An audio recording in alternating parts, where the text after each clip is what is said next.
We kick things off with a shady dream, but then our hero wakes up after living out his fantasy. It turns out that he was playing a game, and he might have fallen asleep while doing so. The name of this game is Valkyria Chronicles, and our hero sure seems to like it because he was halfway done with the whole story as well. Even though this is a virtual reality game, our hero feels tired, almost as if he was actually acting out his intrusive thoughts on the cute girls he was seeing in his dream. Suddenly, a stat board shows up in front of him, and he has no idea how this has happened. It seems to be the same one that's in the game, but the character being displayed is not the one that our hero had chosen. He tries to log out of the game, but it doesn't seem to be working. This is a problem because the gamer boy has to leave for work, and the game seems to be experiencing some kind of bug. The worst part is that the screen doesn't even have a logout button, which makes the whole thing seem shady. Now, our hero gets a notification stating that he has mail, so he decides to check it out. We learn that his name is Canon, as can be seen in the mail, and it thanks him for something he has done, which he does not know of. Canon is also congratulated for something, so he decides to read it properly to get a better idea of his current situation. This is where things become a bit strange. We learn that our hero has been reincarnated in another world from a parallel universe, which is very far from Earth. It's because the person writing the mail had created a maze game called Dungeon Seed a long time ago. It happens to be another game that Canon was playing.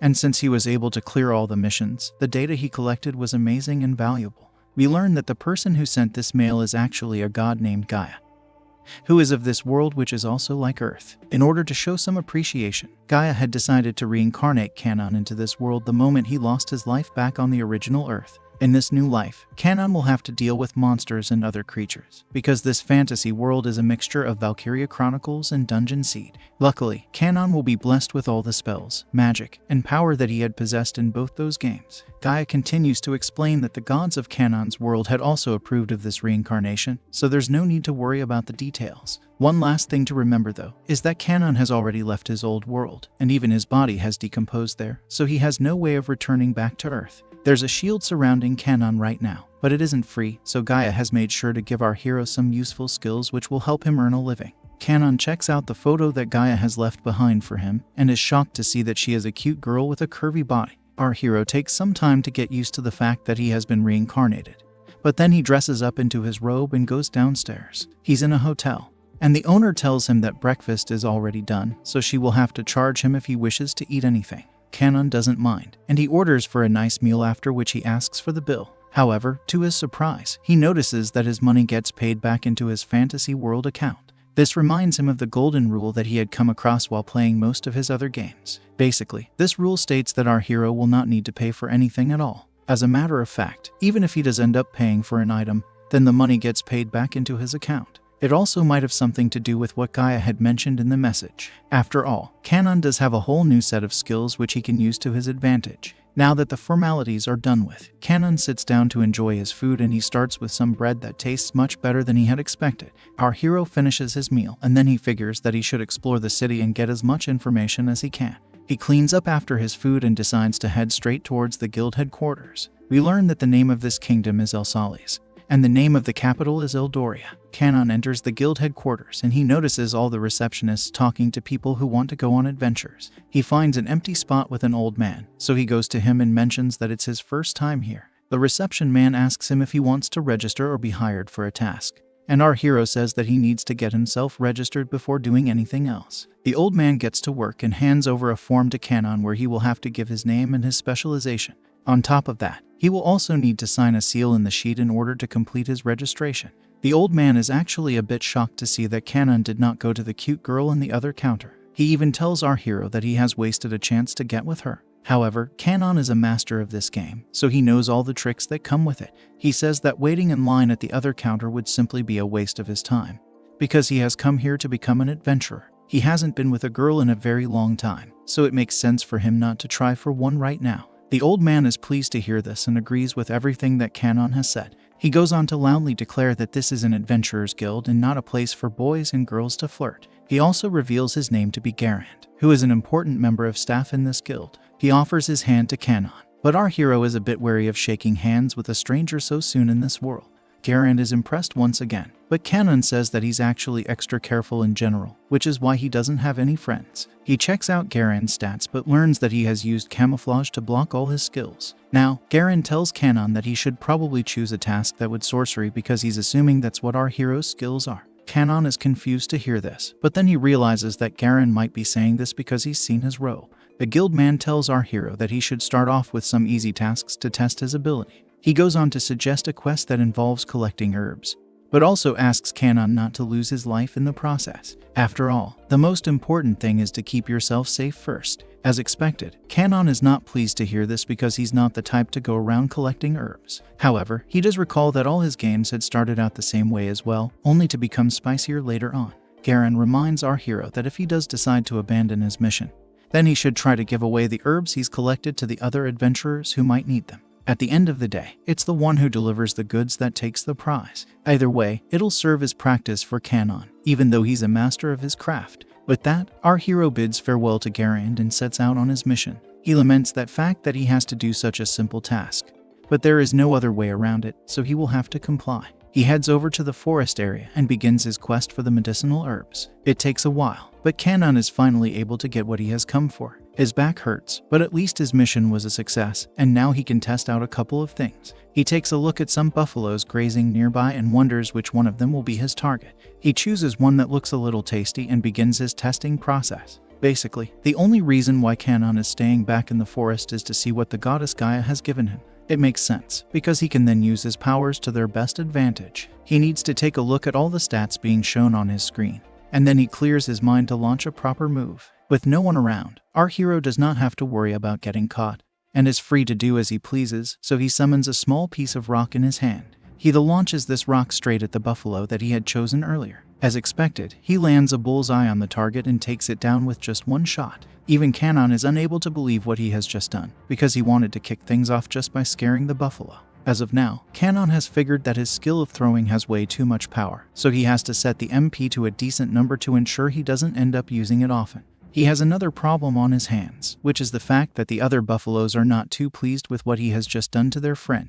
Normally, this would be the end of the road for a normal adventure, but that's not what Kanon is about. He decides to take on the buffaloes, and he starts with his fire magic. Our hero unleashes his flame bullets upon the animals, but it only takes one of them to cause an explosion so massive that it can take down an army of dragons as well. The devastation on display is of a whole other level, so Kanon feels a bit awkward after what he's just done. He does not get why there is so much extra damage because he only used a basic skill here. However, the flames are spreading fast, and more buffaloes have come to the scene after noticing what happened to the previous herd. Our hero wonders what he should do here, because he doesn't want to risk another fire bullet on these beasts. The buffaloes charge at Kanon, so it's not like he can just stand there, so he decides to attack them one after the other with his bare hands. As he continues to destroy the buffaloes, Kanon realizes that he's not at rank B or rank A, but rather at rank SS, which is the highest form of magic. He manages to take down enough buffaloes to scare the others into running away, and he thinks about how one of his S-rank spells can cause more damage than thousands of lower-rank spells. He figures that he should try to only use C-rank spells unless he is up against a superhuman enemy. With his mission completed, Kanon heads back to the city so that he can give up the herbs and get his bounty. However, when he arrives, he can see a lot of slaves who are moving to another flea market. He figures that a slave trade is going to happen, which means that lots of cute girls will be on display. He notices one such girl standing out amongst all the others, and she is curvy beyond imagination, so Kanon lets his intrusive thoughts break free. He gazes at all the cute slave girls and then thinks back to the mail he got from goddess Gaia. He goes through all the points she had mentioned, and what stands out the most is that he does not have a mission to save the world over here. This means he can truly live his life the way he wants to, without having to worry about innocent lives. Essentially, he can be an adventurer for fun. And now the cute image from Gaia makes more sense. Our hero has finally found his purpose in this new life, and it is to make every cute girl his slave, so that he can build a harem and keep them all in a dungeon. We move some time further into the future, where our hero comes across a giant cave which is known to be a nest for goblins. It turns out that Kanon has to do this quest because when he accidentally took the lives of all those buffaloes, his rank increased directly to C. Getting rid of goblins is a C-rank mission, but Kanon has no desire to do it at all. In order to understand how this whole thing came about, we are taken to a few days before this moment in a flashback. We see Garand, who tells our hero that he has no other choice but to give him this goblin quest because he has become a rank C adventurer now. Kanon asks if he can say no to this mission, but the guildman says that he can only do so if he has a good enough reason. On top of that, if he is to refuse the request of a guild master, then he can be stripped of his status as an adventurer too. Since there is no other option, Kanon will have to fill out the request form, but he makes a fussy face while doing so. It turns out that the target place is actually a day's walk away from the royal capital, as it is located within the depths of the forest area. Some people were sent to deal with the goblins before, but none of them came back, which is a bit odd, because these goblins have not harmed or attacked any of the villagers nearby. Garen now tells Kanon that his registration will be deleted if he says no, which was why he now has to do his research for this task. Our hero wonders why Garen would give him a task like this one, and believes it might be due to the fact that he doesn't like his face. Anyway, Kanon wants to see cute girls, but he must keep his focus if he is to succeed in this mission. After all, the only thing that he should take care of is his guild card, which is like a free access pass to all the areas of the kingdom. The main problem, though, is that he will never be able to build his harem of cute girls if he keeps doing adventures like this. Garen allows Kanon to calm down for a bit, and then he tries to make him feel better by saying he does not need to fight the goblins. Kanon only has to investigate the nest and check if there are actually goblins inside or if something suspicious is going on. He is free to escape from the scene if he gets caught up in a dangerous situation. Now, we are back to the present where Kanon has finally entered the cave to check out the nest. He goes through the whole of the first floor, but doesn't find anything of use. He turns on his map skill to navigate through the cave, and then he enters the second floor. This is when his stat screen shows him the presence of two other people, named Rizz and Rina. Kanon can't figure why they're here, but he can see that their HP and MP are almost over, which means that they could be fighting against some goblins. Kanon finally activates his hero mode and rushes to the scene in order to help out these girls. He reaches just in the nick of time, and we can see that the girls are both cute and curvy. They both notice the presence of another person, and before they know it, Kanon is slicing down goblins with ease. Our hero takes down a whole gang of goblins within a few seconds, so some of the survivors try to attack him from behind. The girls notice this, so they call out to Kanon in order to warn him of the sneak attack. But this is not needed due to the fact that our hero has special weapons as well. He takes down the goblins with a reverse shot and points out that his weapons are making the difference here. Kanon explains the usefulness of each of these weapons with the danger gone and the girls saved.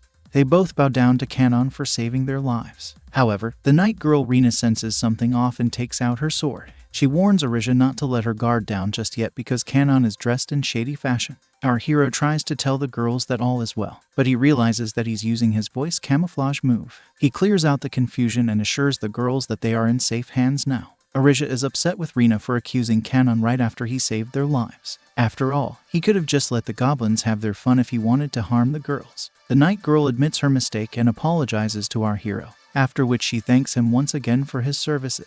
Now, Rizz makes an introduction as the princess of this kingdom, and her body is curvier than Rina's. Our hero knows her from the games he's played before, especially Dungeon Seed, where she is actually a villain who gets in the way of the hero exploring the dungeon. She can also be called Ari, and her body is so curvy that she always stands out from all the other characters of the game.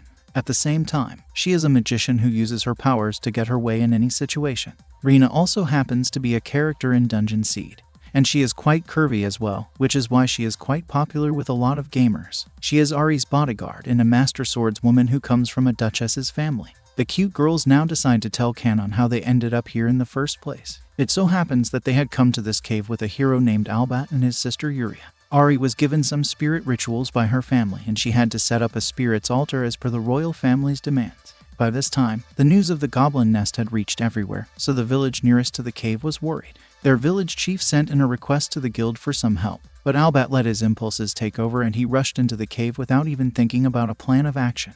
He does have a holy sword with him, but that is not going to be of much help if you don't know how to use it. Now that Kanon knows exactly what has gone down, he mocks Ari and Rina for being silly. He says it's common for people to know that goblins work very well when they are in groups, even though they might be weak when alone. It simply does not make sense to go and attack them inside their own nest, as it would only do more harm than good. Our hero even laments the fact that he ended up wasting his time on such silly girls. He goes on to say that he should have just turned a blind eye to the girls, but this is luckily said in his mind. Even so, Rina doesn't like what he has in mind, but the night girl says that the holy sword is her family's treasure and she needs to get it back no matter what the cost may be. Honestly, Kanon only wants to complete the quest and report it back to the guild. But now he has more tasks cut out for him. His intrusive thoughts take over and he imagines having both Ari and Rina as part of his harem. After all, our hero wants to become a dungeon master, so he will need some cute slaves to give him company. He can only think of round, curvy objects, but manages to keep these thoughts to himself for now. Kanon now teams up with the girls and tells them that he is in charge now. He will give the orders now, so he wonders what kind of boss goblin awaits him at the end of this nest. There are 3 types of bosses he can encounter, and they are Emperor, General, Lord, and King. First of all, he will need to check the stats of Ari and Rina, because they have lost almost 40% of their HP and are also poisoned due to their encounter with the goblin boss. He is shocked to learn that the girls have come here without any antidote or medicine to combat the poison of the goblins.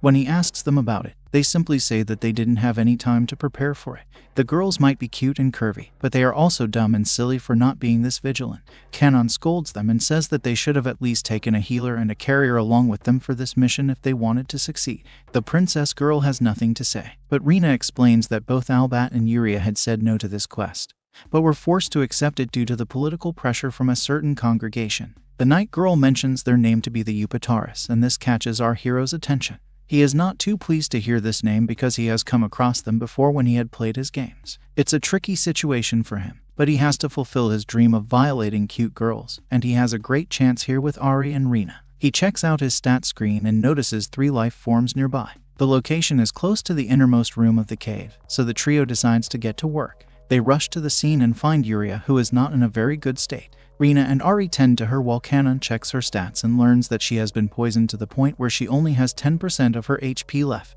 He wonders how Albat is doing and is surprised to see that the apparent hero is unable to win against a goblin boss even though he has a holy sword with him. He also takes a look at the goblin boss and figures that he's dealing with a general here. Kanon figures that the general goblin has a skill known as physical art, which makes it very strong. On the other hand, Albat is shown to be weak, and even the holy sword in his hand is not suited for this kind of combat. Even so, the name of this sword is Stormblinger, and it is known to have the power to destroy every kind of evil in this world. Sadly for Albat, the power of the sword is sealed, which is why he can't do much against the goblin general. Of course, Kanon is going to save his life, but he must also be careful to avoid any kind of mistake. He turns on hero mode and tells the girls to take care of Yuria while he handles the goblin general. Suddenly, the beast smacks Albat away and it looks like the apparent hero has met his end. However, upon closer inspection, he is alive, but barely. Now that Albat has been dealt with, Kanon decides to take on the goblin, but the monster turns his attention to Ari and the girls. At first, it might seem that the goblin general has intrusive thoughts of his own, but then we realize that he is unable to see Kanon due to his hidden spell.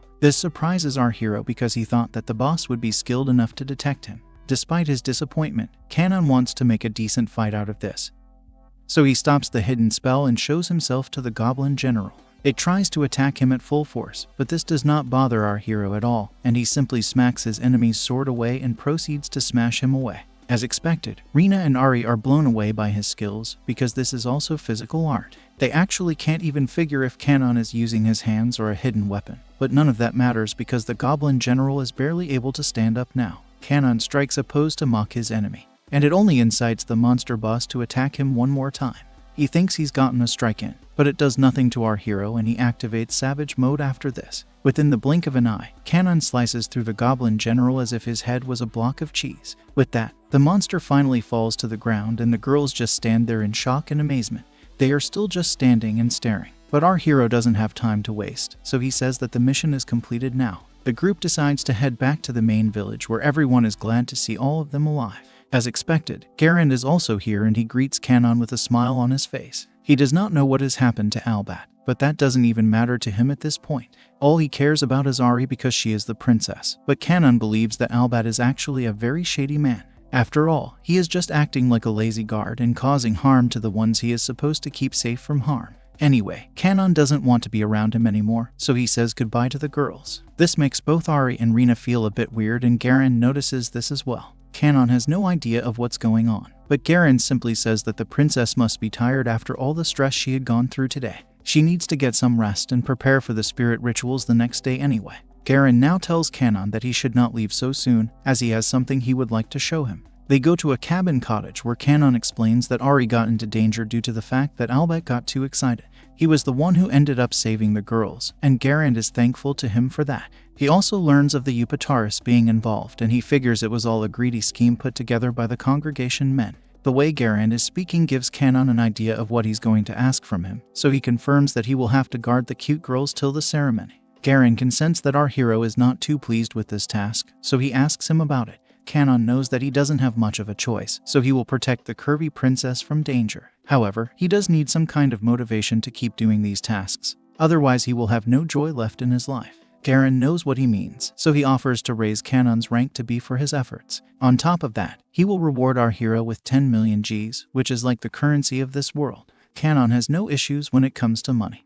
But he does want to take on more interesting quests, so the idea of getting a rank promotion works in his favor. He accepts the job, and then we see Ari asking her teacher to take care of her. Of course, she is referring to our hero because he is also a mage, which puts her under his category. Being called the sensei of a princess does have a nice ring to it, so Kanon doesn't mind the attention from his curvy disciple. We move to the nighttime now, where our hero is busy warming up a fire. Meanwhile, Ari, Rina, and Yuria have a cute bath together and gossip about our hero. Now, we move back to our hero who is missing out on some amazing action if he would have just let his intrusive thoughts take over. However, he doesn't mind sitting in front of the fire and being the guard to 3 cute girls. He never did this in his previous life, so it's a nice experience for him. Albad is shown to be sleeping and snoring, which only provokes our hero because he thinks the fake hero is a useless piece of trash who should be ended. However, there is no point in doing such a thing to a useless man because he is most likely just a scam hero who has been sent by the Yupataris. It looks like there is some kind of power struggle going on, so it doesn't make sense to end Albad just yet.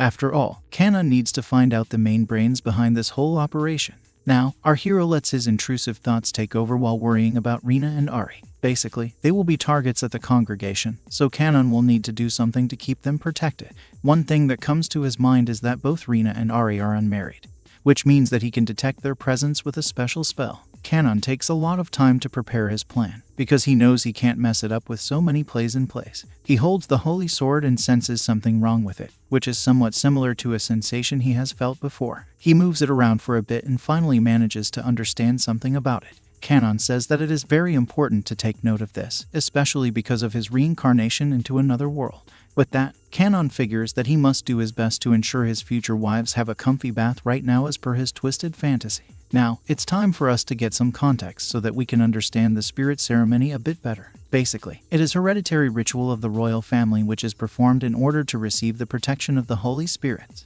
Whenever a person of royal blood reaches the age of 15, they must go to the spirit tree to perform this ritual. However, due to the odd actions of the Empire and the recent arrival of the fake hero Albad, the Covenant has come to a standstill. This is why it's up to our real hero to plant the saplings of the spirit tree in a suitable area for his cute girl.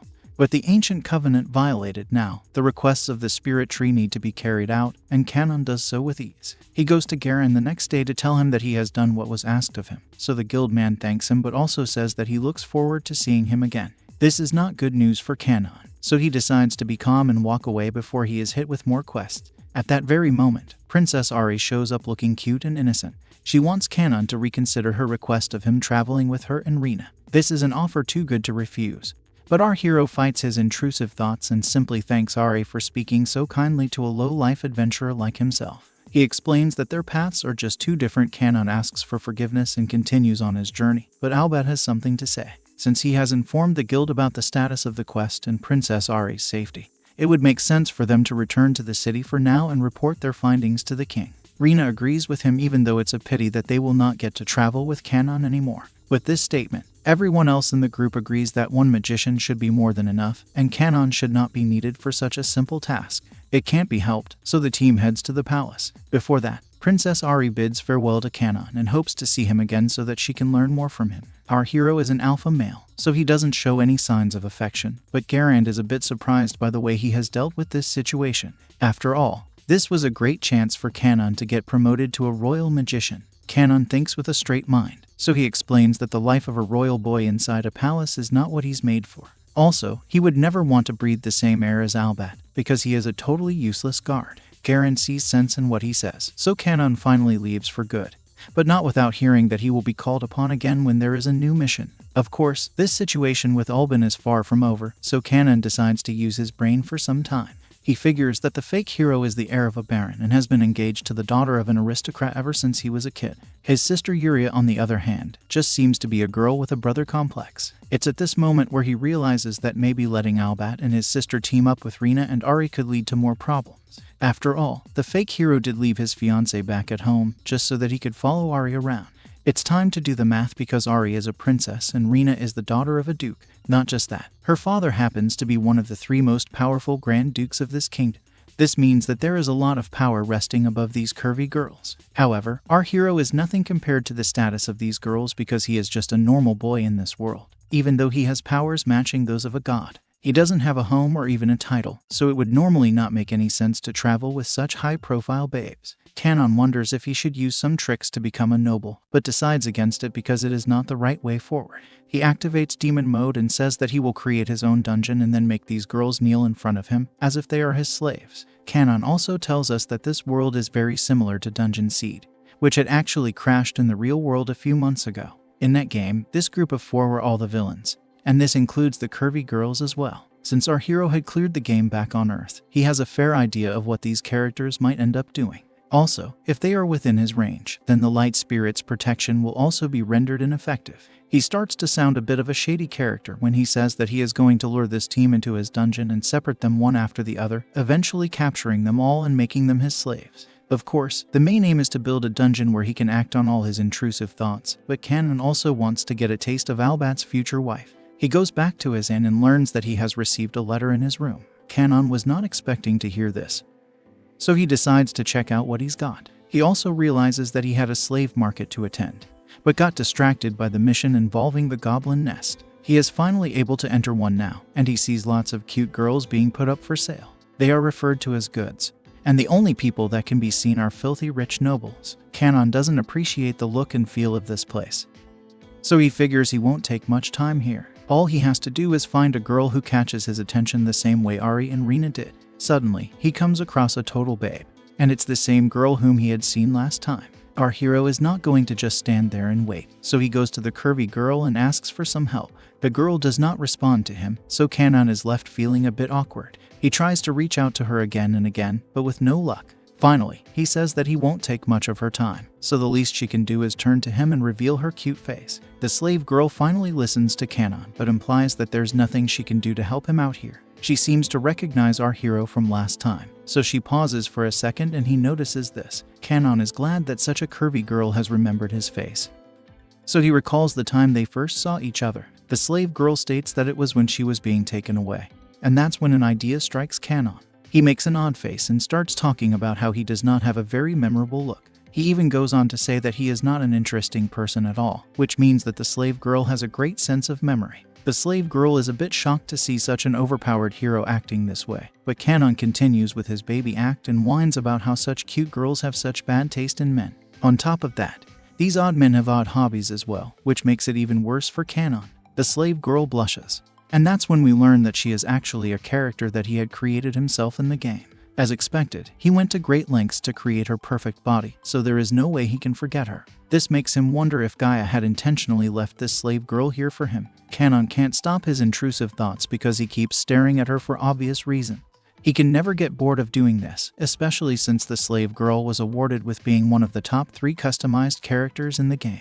The slave girl asks Kanon what kind of question he had for her, so he proceeds to say it. Our hero asks the slave girl why she isn't running away because he knows she has enough power to do so. Kanon had checked her fighting stats and learned that she is good enough to be his sidekick. It is a huge mystery that she is allowing herself to suffer this way when she has such amazing stats. The slave girl just sits there feeling shy, so Kanon asks her if she's even listening to him. He goes on to ask a rather sensitive question, and this makes her blush. This is when she finally reveals that she can't do anything because she is a slave. As per the rules, she can only sit here and wait until someone comes and buys her. Our hero can't believe what he is hearing, because it sounds rather funny. The slave girl points to a slave collar on her neck and reveals that it defines her fate. Kanon figures that she has accepted her fate, so it makes more sense to him now. The slave girl continues by saying she does not have any of the things that a normal girl would have.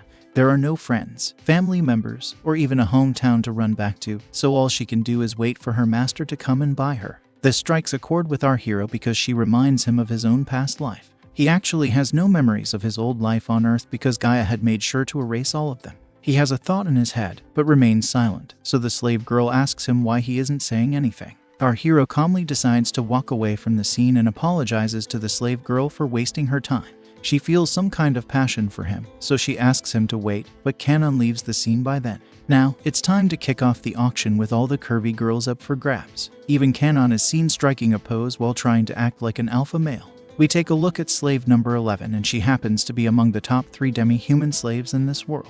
She is the curviest out of all her sisters, which is why her bid starts at 10 million fantasy dollars. It's time to start the bidding war. And as expected, the customers go crazy with their bids. The amount goes from 10 million to 130 million in no time. But this is only the beginning for this slave girl. She is clearly not happy with her presence at the auction, but there's nothing she can do about it. The slave girl is eventually sold for 150 million fantasy dollars to a bald man who makes a shady face. Kanon is amazed to see him because he is very old, but even then, he has enough passion to act on his intrusive thoughts. However, the slave girl panics upon seeing the bald man, which means that she is fearing the worst with him. Now, Kanon assesses the situation and reminds us that he is looking for slaves who can help him capture the fake hero Albat's fiancé. He will need to travel for a while to get to his target zone. And when he does that, he will basically be starting a war. Looking at the slave girl, Kanon can sense that she has useful abilities which he will need for his mission, so it would be a waste to pass her by like this. The look on her face makes our hero feel even worse for her, but it's time to look at the final item of the day, and she is quite a catch. The auction man announces her as having long platinum hair, smooth skin without a single blemish, and bright emerald eyes as well. She is none other than the slave girl who was created by Kanon's intrusive thoughts, and it turns out that she is actually a dark elf girl. The shady bald man wastes no time and instantly offers 200 million fantasy dollars for her. It seems like an easy win, but then someone counters him with $300 million. The bald man thinks this person is joking, but that isn't the case. So he raises the bid by $10 million. As expected, this bidding competitor is Kanon himself, and he counters with $400 million. The elf girl can't believe her eyes because Conan is technically the man of her dreams. She looks at him with intent in her eyes, because our hero is surely going to be her savior in this story. Of course, this can only happen if he actually wins the auction. The bidding war continues as the bald man states $450 million, which should sound like a good deal. However, even this amount does nothing to sway Conan away, because he instantly counters the offer with $600 million. It's easy for him to do this because he has made a lot of money completing his missions, especially the ones where Princess Ari was involved. Even so, this is an amazing display of wealth, so the auction man asks if anyone else would like to offer a higher price for the elf girl. The bald man starts to sweat because he knows he cannot offer more money, especially because he has already paid so much money for the earlier slave girl. He has to accept defeat in front of everyone. And with that, the elf girl is officially sold to our hero for the ridiculous price of 600 million fantasy dollars. Things kick off instantly between Kanon and the elf girl as he tests out her powers on one of the guards who had been sent to attack them, probably for stealing the bald man's target girl. She takes him down with ease, and it pleases our hero to see that his money has been spent wisely. The elf girl asks Kanon what they are going to do next, and it looks like they'll be heading back to his base. However, there is one more thing that Kanon needs to do, and he wants to act fast. We shift to a carriage where the bald man calls his new slave girl Yummy, which means that a rescue mission might be in the works. Suddenly, the elf girl says some odd words, so our hero asks her if all is well. She says that it's not what it seems like because these are the names of the people who had hired the guards to attack them. The only things on Kanon's mind are the 2 bouncing hills in front of him, but he eventually comes to his senses and figures one of the names to be Goria, which sounds like a marquee. Our hero realizes that Goria might be the name of the bald man who tried to have him attacked, and now he wants to get back at him for what he did. He also congratulates his new slave girl on doing her job well. She has a cute smile on her face, which is good for our hero because he had thought that it might be a task to talk to her. As a matter of fact, her face glows up because of this compliment. The elf girl asks Kanon what it was that he wanted to do, and he acts forgetful for a second. Then, he suddenly says that they need to stock up on necessities because they have a long journey ahead of them. The elf girl gets an introduction from her new master, and finally reveals her name to be Shera. She is a descendant of the dark elf clan known as Zard, so she is definitely a capable fighter. Now that the formalities are out of the way, Kanon tells her that she will need to follow him and keep up with his speed as well. After all, he is going to teach the bald man a lesson for trying to act smart with him. Now, we shift back to the carriage where the bald man is staring at his new slave girl. His intrusive thoughts get the better of him and he keeps fantasizing about what he is going to do to her. He also expects to have Shera as well because of the assassins he had hired to get rid of Kanon. He actually wants to have our hero's head, or even torture him alive for making fun of him at the auction.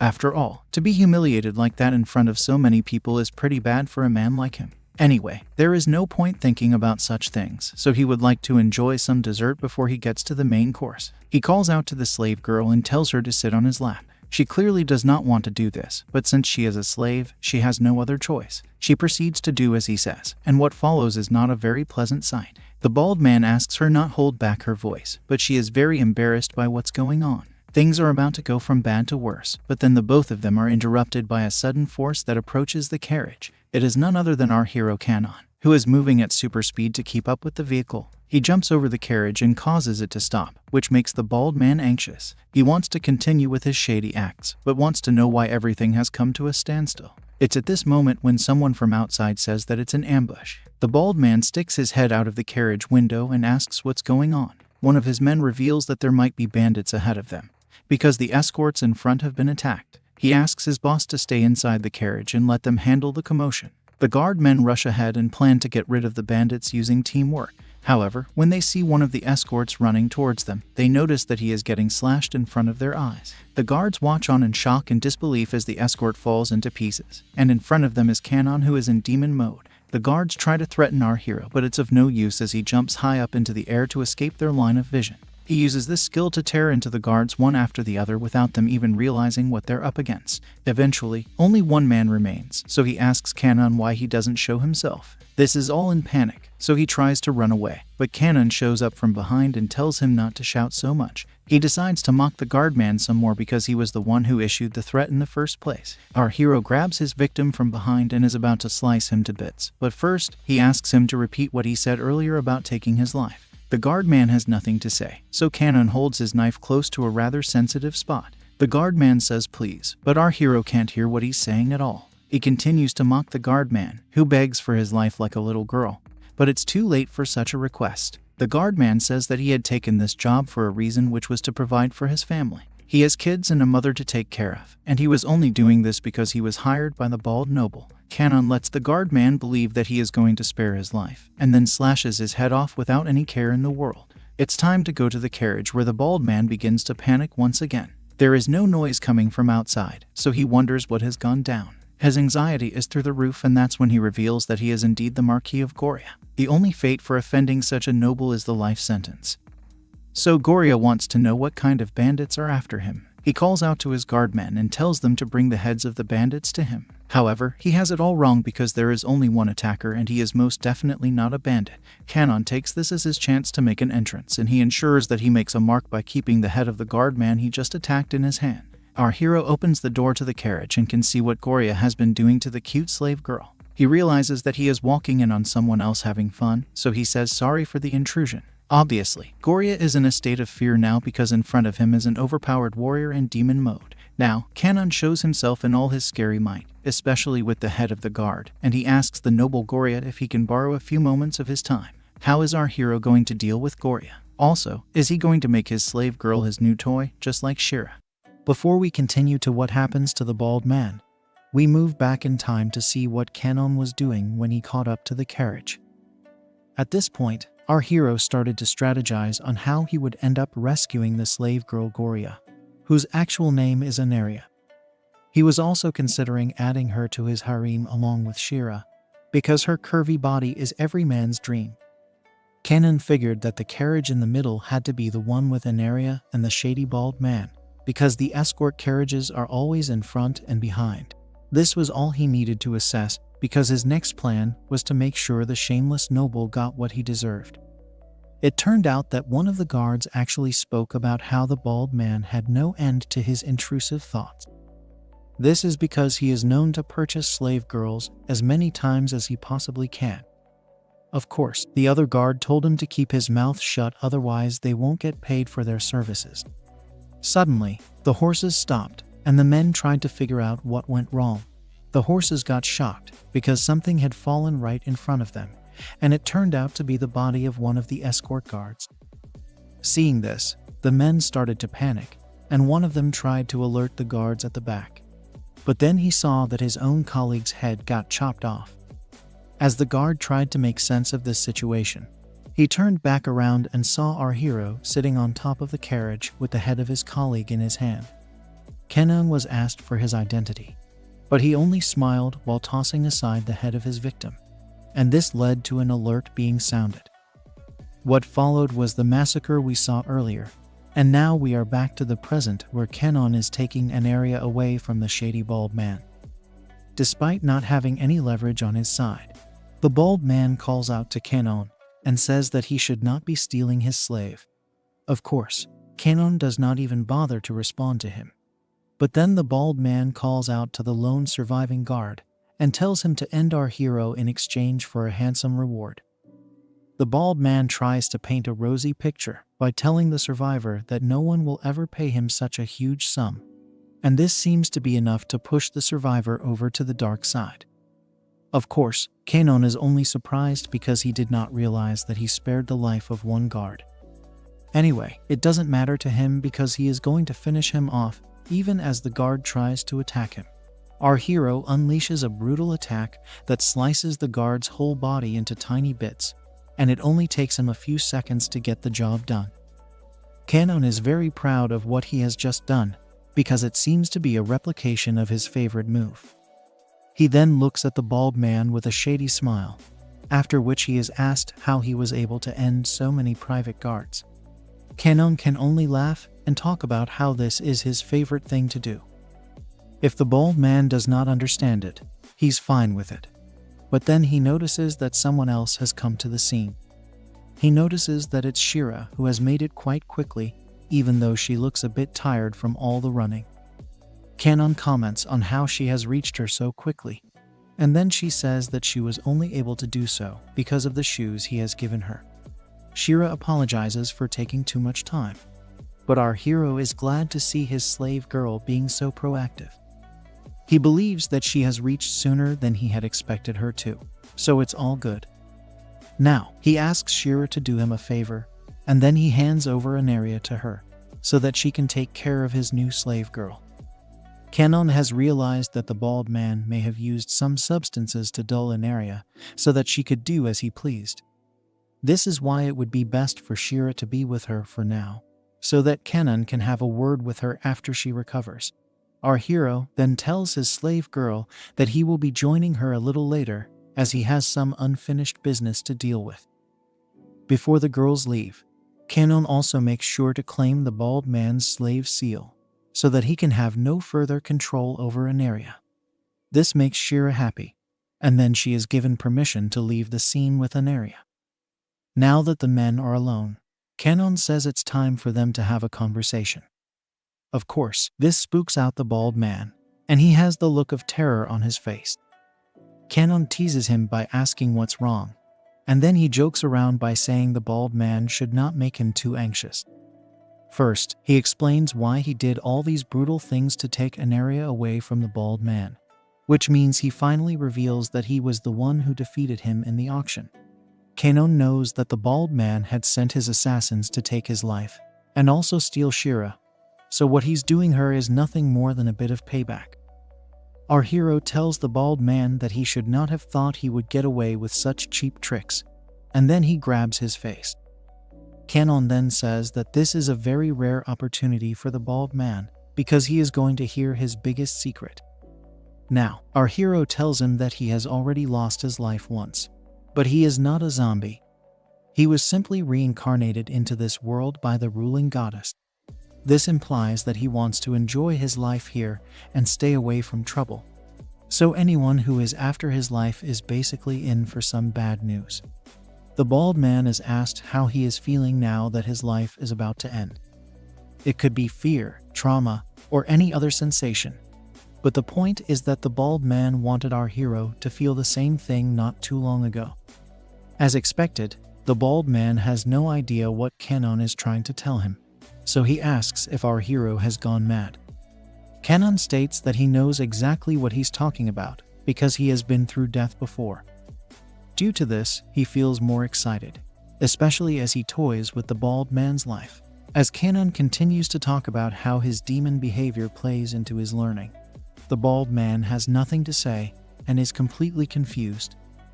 Seeing that he has no other role to play here, our hero decides to finish off the bald man as soon as he can. He has never taken lives before, but since the goddess has allowed him to live a new life, he should try to behave differently. The bald man panics, but there is no escaping Kanon as he decides to relieve all his stress by ending him. Our hero strikes a scary pose as he asks the bald man how he would like him to finish his life. He also comments that the bald man has a knack for gaining enmity from others, so in all probability, he should be given vengeance. This feeling will come in handy for the baldy if he is ever to get reincarnated, but we will never know if that actually happens to anyone other than Kanon. Now, we move to the night time where Kanon is seen resting in bed at the safehouse.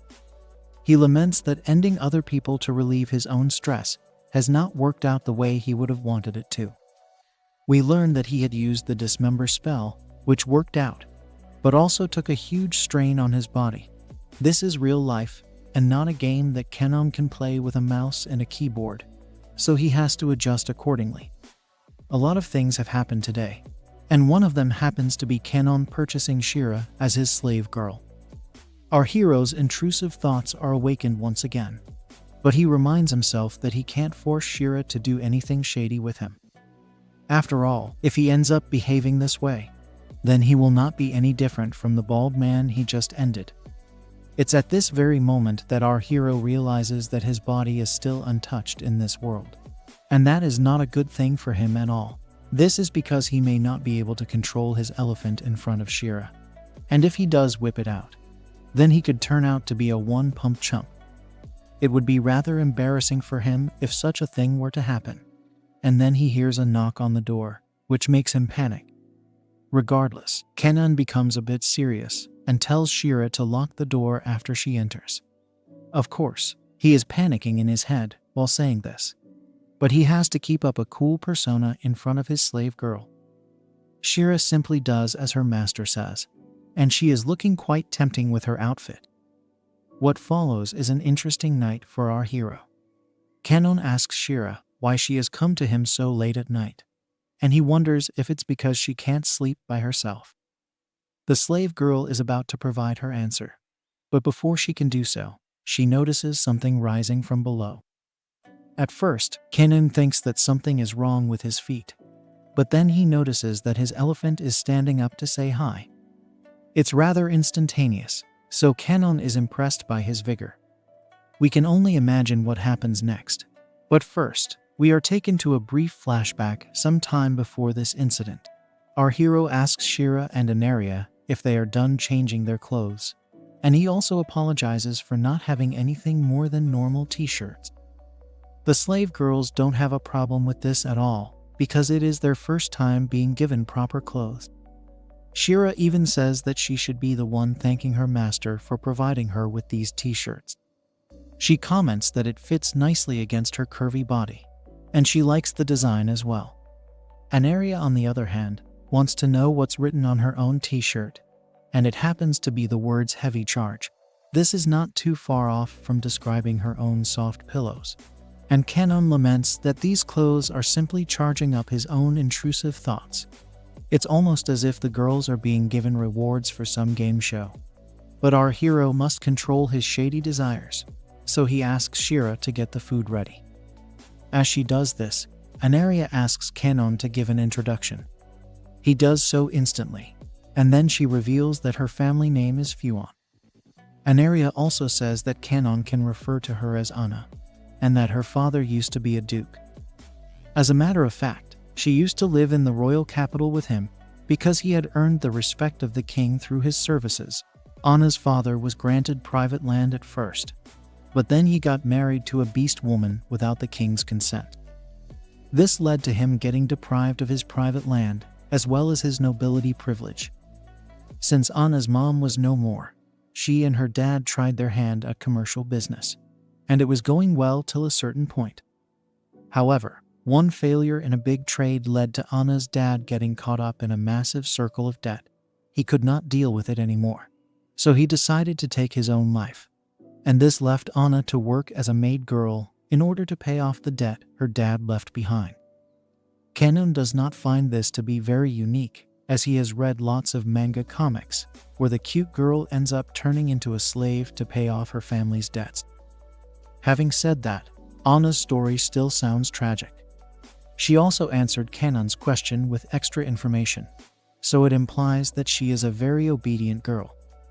Kanon does a character study of Anna, and he believes that she is not the brightest bulb on the planet, but she does have a genuine personality. As a matter of fact, she could have been a lot livelier if she did not have to face such a harsh reality. After considering everything around him, Kanon decides to offer a choice to Anna, and he says that she can either continue her life as someone else's slave, or she can become his own slave girl in addition to Shera. If she does this, then she can spend his reward money however she likes. Of course, Kanon would never say no to such a curvy babe.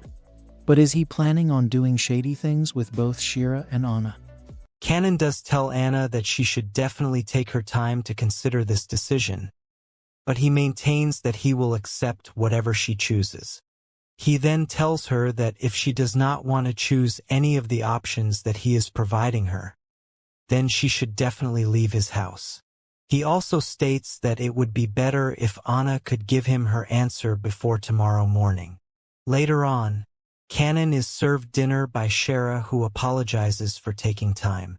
Our hero asks her and Anna where their rations are, but Shera says that the girls don't deserve to sit and eat with him because they are slaves. This is because of the low status given to slave girls, but Kanon does not want to hear any of this. He is sick and tired of eating alone, so he tells his slave girls that they should eat together. He wants them all to enjoy their time together, at least when they are having meals, but he also feels sad that his girls need to be commanded to follow him. Our hero then begs both Shera and Anna not to make him order them to sit and eat with him. This shocks them, and then Kanon says he will prepare some simple dishes for them. The girls should get to know each other in the meantime, and they are still trying to figure out why their master has given them so much leeway. As he prepares the meals for his slaves, Kanon wonders why he is feeling so uncomfortable. This is probably because his current situation reminds him of the last time he was an escort for curvy babes, and it is just a reaction to his surroundings.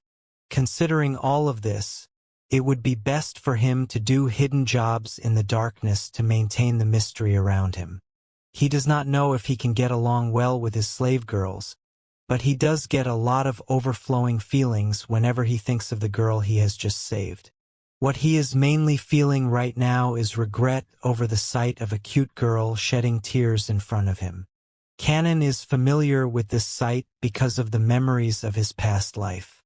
This was back when he could not deal with society any longer, which led to both his body and soul feeling as if they were being ripped apart. The last thing Kanon remembers seeing is the face of a newly hired woman who had to put in extra hours and even work on the weekends. This left her face filled with tears, which is never a pleasant sight. The worst part is that our hero recalls never even wanting to help this poor girl back then. However, he did offer her support towards the end, which is why he can sense those feelings even now. Even though he himself was powerless and helpless in his past life, Kanon still helped those in need. This time, he will be able to fulfill what he was never able to do before. Basically, our hero does not want to live a life full of regrets anymore. Now, he comes back to his girls with their food and asks them if they became acquainted in this much time. They say yes, so it's time to dig in. Kanon tells Anna and Shera that their work performance relies heavily on the condition of their bodies, which is why it is important to eat food and get rest without pushing themselves too hard. Anna and Shera can both smell the fragrance from the dishes, and they comment on how it's been a while since they last got to enjoy a delicious meal.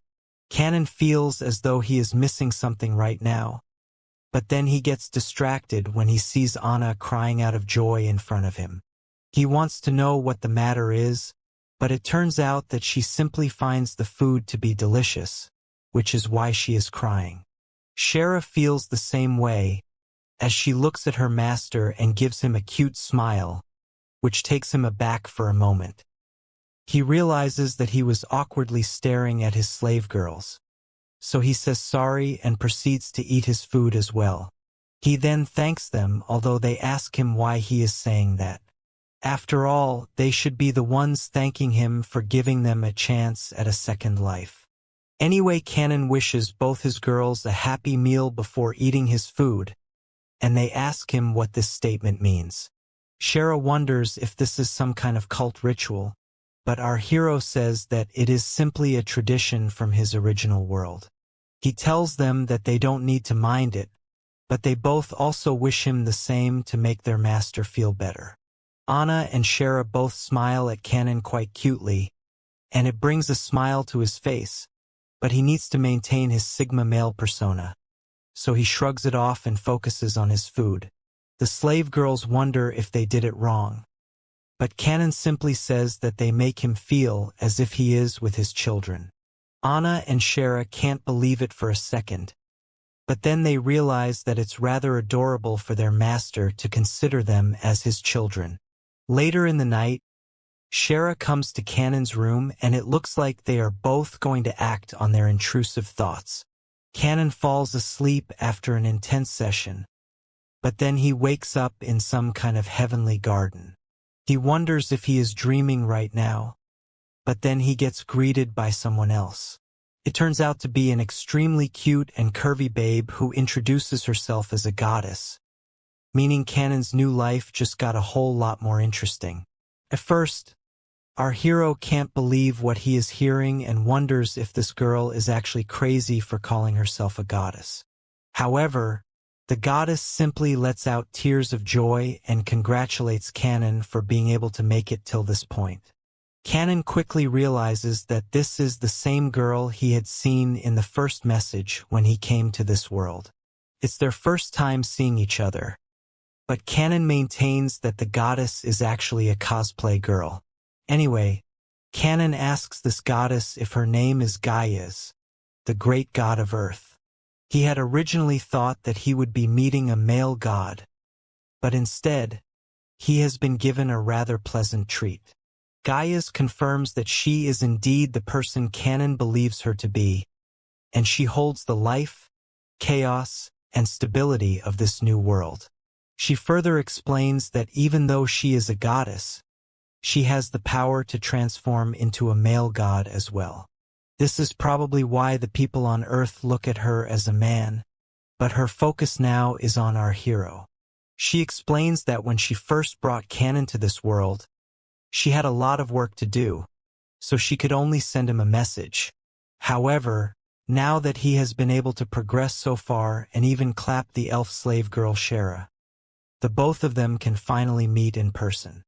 Kanan wants to ask Gaia a question and he wants her to answer properly, so she says yes, but only as long as his question does not have anything to do with her age.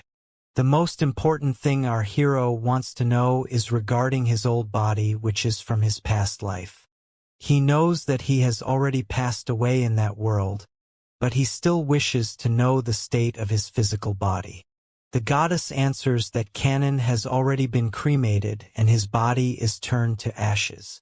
At the same time, she says that there is no need for him to worry so much about that body because he was just an otaku boy with no social life back then. There's no point for him to be thinking about the old world. But Kanan does not appreciate Gaia's trying to act funny regarding his passing. The goddess wonders if our hero still wants to return to his old world, to which he says yes and asks for help. Unfortunately for him, Gaia reveals that she did have a word with the god of his world when he had passed, but he refused her request to reincarnate Kanan back into his own world. Basically, this was why she decided to have him reincarnated into her world instead. She then asks Kanan if he has any other questions for her. So he asks her about his golden law X. This helps him have unlimited money, no matter how much he spends from his wallet, so he wonders if this is a permanent skill with no limits. Gaia explains that ever since Kanan reincarnated here, the data from Valkyrie Chronicles was immediately transferred along with his soul. This means that the unlimited money hack is a permanent skill, and our hero will never need to worry about running out of cash. However, this only applies as long as he doesn't lose his money powers. Canon is confused for a bit, so the goddess states that there are skills which can be used to deprive other skills even if they happen to be inherent. Such skills are banned in this world, so our hero shouldn't worry about it much. But now that it has been mentioned, it's safe to assume that we'll see these skills later in the story. Canon is told that even he can't possess the stealing skills, and then he is asked if he has any other questions. He wants to know if this world is indeed based off the Dungeon Seed game he used to play back in Japan. This will help understand if he can create his own historical developments. Gaia states that this world is both similar and different from the Dungeon Seed game, and Canon should understand this because of his dark elf slave. This means that characters who appeared when Canon completed an ending in Dungeon Seed will exist independently in this world. The goddess pulls out a gaming console and shows off her curvy derriere, as she mentions our hero must be heading towards a future that is different from the Dungeon Seed ending. She then hands him the console and states that she herself is unsatisfied with the game. She is actually excited to see the future Canon creates in this new world, and then asks him if he has anything else he would like to know. Our hero is still confused about why this world is so similar to the Dungeon Seed he had plowed and combined with the battle system of Valkyrie Chronicle. He also realizes that there is saved data in the gaming device he has been handed over. Gaia states that the men who created these two games had subconsciously referenced this world, which intrigued the gods. They wanted to recreate elements from the two games, so they modified this world to suit that. Of course, there are still lots of things in this world that are not in the games, so it's still an original concept. Our hero has finally understood everything, but he also wants to know what Gaia's wants from him. After all, a goddess should not have so much free time that she casually chills with a human like this. Gaia's is impressed that Canon has such a strong understanding of the situation. She reveals that she has come to give him another active skill, which is birth magic. Canon has no idea what the goddess means by this, so she asks him if he intends to have a child with Shera. Our hero is a bit cautious because he feels that Gaia's has abruptly switched to a very sensitive topic all of a sudden. The goddess states that birth magic simply increases desires and intrusive thoughts so as to execute shady activities. In order to acquire this skill, a man needs to achieve the highest level of dark magic. Canon has already done that, as he does not even need to use charms to get Shera to do unspeakable things with him. Essentially, our hero will be using magic to penetrate the mind and slightly manipulate it. Technically speaking, it's highly sus to be using such magic, as it is mostly popular with succubus girls who want to further their generations through mating. The main problem for succubus girls is that they are not fertile, which is why this magic comes in very handy for them. Even so, this world has a very serious problem when it comes to birth rate, so the species over here are all heading towards extinction. Since mating between different species has a very low rate of fertilization, it does not look likely that Canon and Shera will have a child. But if he uses this birth magic skill, then his chances can go as high as 100%. So, Gaia's wants Canon to take this birth magic so that he can repopulate this world and save its people's races from extinction. Our hero wonders why this world had to be built in such a way, but he will need to ask the manga artist that question. As he sits there unimpressed, Gaia says that they should practice right now to try it out. She proceeds to prepare for the session, but Canon asks her why she is doing this. The goddess makes fun of him for making such a scene overseeing some delicate female garments, so he tries to reawaken his inner Giga Chad. However, Gaia says that this is the only way for her to be able to transfer the skill to him. Kanon can't believe that he will actually be able to act on his intrusive thoughts with a goddess, but this is technically some kind of soul transfer dream, so it can definitely come true. The goddess reiterates that she has to impart the skill by any means, so it does not matter what Kanon may think of the situation. After all, if the birth magic skill is to be gained, it only makes sense to transmit it via the act of mating. As Kanon still tries to digest what is being told to him, the goddess adds that apart from the senses of touch, she will also need to absorb his elephant water for this process to work.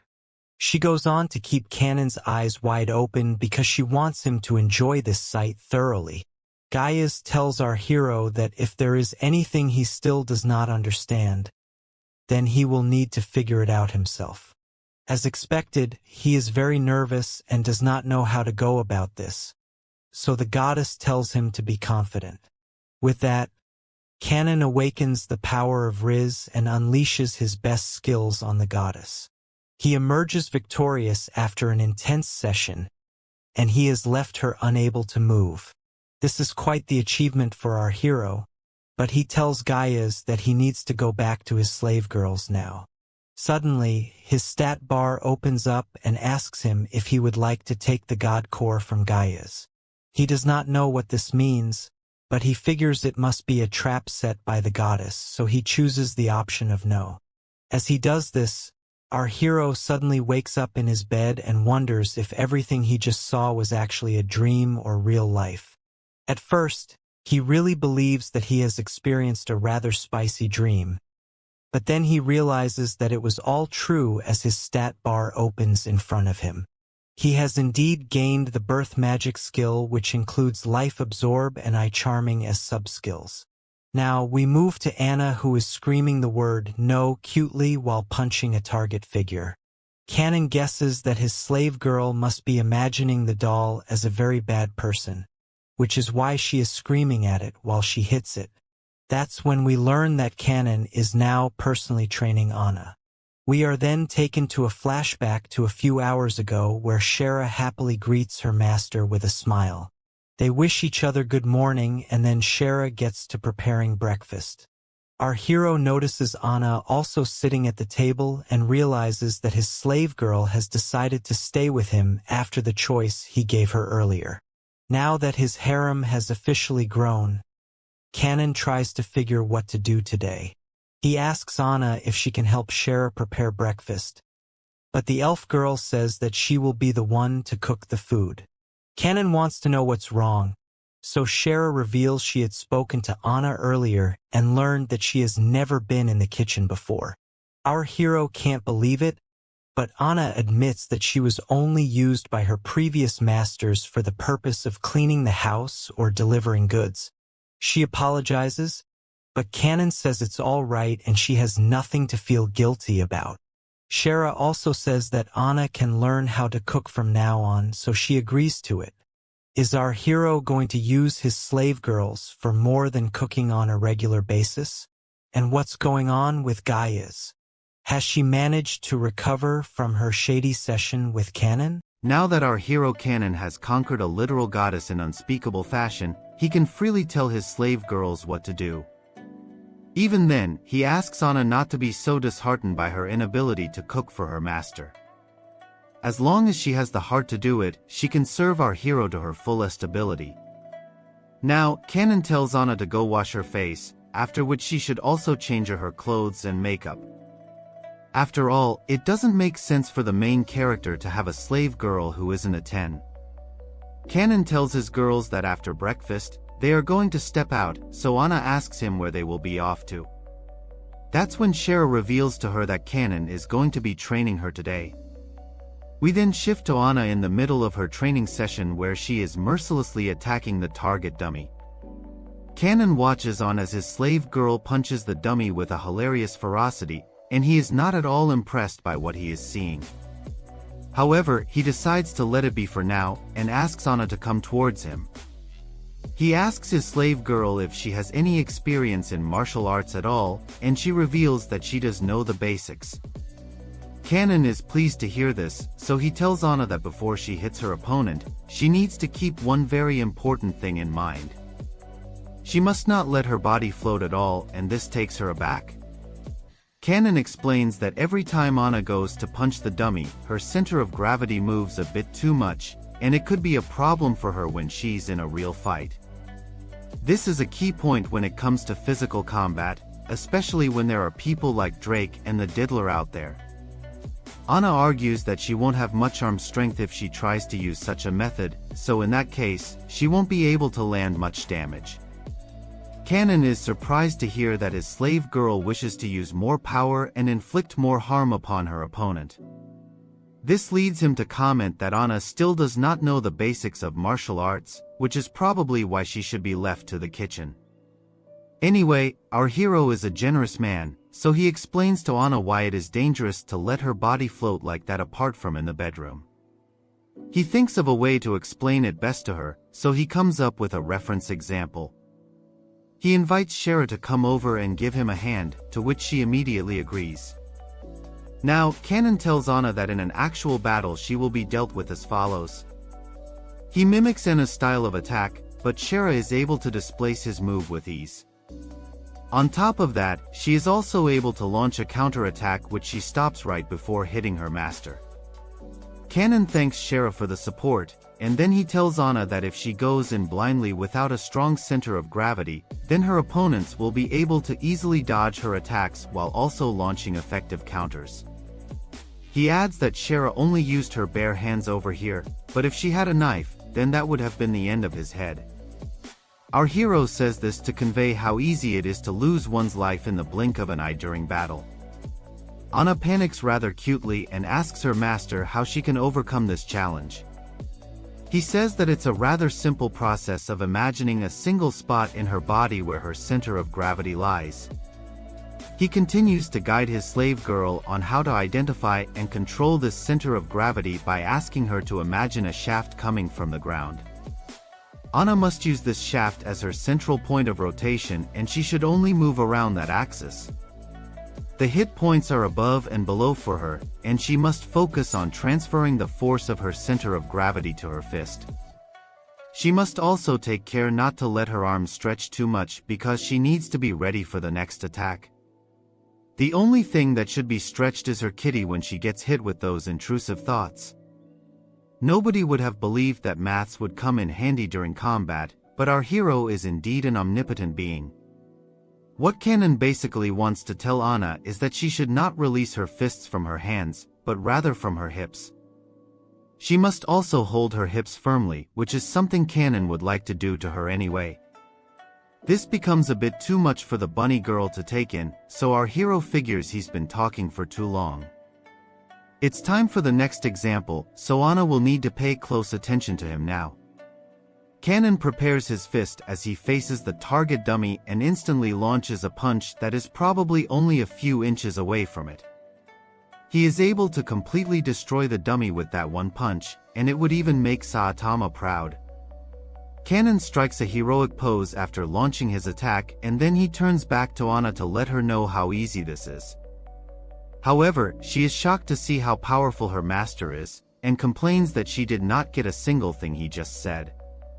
Kanon does not have time to mollycoddle her again and again, so he tells his slave girl to practice exactly like how he has just shown her. He reminds Anna that she should not think of this as something that's complicated, but instead, she should just focus on improving her body movements. What he has taught her is just a basic technique, but in order for this attack to be effective, Anna will need to release the power from her beast muscles. If she wants to become stronger, then there is no better way to practice than this one. Kanon then tells Anna that this is just the beginning of attacks that are launched with bare hands. After this, the bunny girl will also need to learn how to defend. There is a long way to go, and Kanon smiles, probably because he is going to have a lot of fun teasing the cute and curvy Anna. The bunny girl can't believe that this is only the beginning of her training and she still has a long way to go. Kanon activates demon mode and asks Anna why she is being so scared. She needs to calm down, but when her master is looking like Voldemort's successor, it is hard for anyone to remain cool. At this moment, Shera shows up and tells her master that it is not a good thing to scare a beginner like that. After all, he would not have scared Anna so much if they were doing shady things to each other. With that, Shera tells Anna that they have had enough for today's lesson, and they should go home to get some rest. Kanan lets this slide because he too realizes that he had turned over to the dark side for a bit. Later in the night, we see Anna in bed with her hand reaching out and she feels a bit sad. She says that she did not do anything productive today, and it is making her feel useless. Shera is also in the same room, and she wakes up when Anna says this out loud. The bunny girl states that she is being treated very well by Kanan, so the least she can do is fight for him. She says once again that she must get better as soon as she can, so that she can be of use to both Kanan and Shera. This makes Shera smile as she goes back to sleep. Now, we move to the next day, where Anna is set to continue her training with our hero. He tells the bunny girl that since she learned how to punch yesterday, today he will be helping her with footwork and coordination. He asks her to use her feet the same way he did yesterday while punching the dummy. Once again, Anna will need to pay attention to her hips for kicking, just like she did with punching. However, if she focuses so much on her hips, there's no telling what might happen to her after 9 months. Kanan continues with his lesson by telling Anna that she needs to be rhythmic with her side movements. If the bunny girl is not too used to such movements, then she can pay attention to her heels as well. Anna is determined to become a better fighter, so she obeys her master with intent. Now that he is done with his theory lesson, Kanan tells Shera to take care of Anna and her practice because he has somewhere to go right now. Shera agrees readily, but she wants to know where her master is going. Our hero does not give his slave girls a direct answer, and only says that he has some shopping to do. After that, he moves out of his home and towards the city's market area.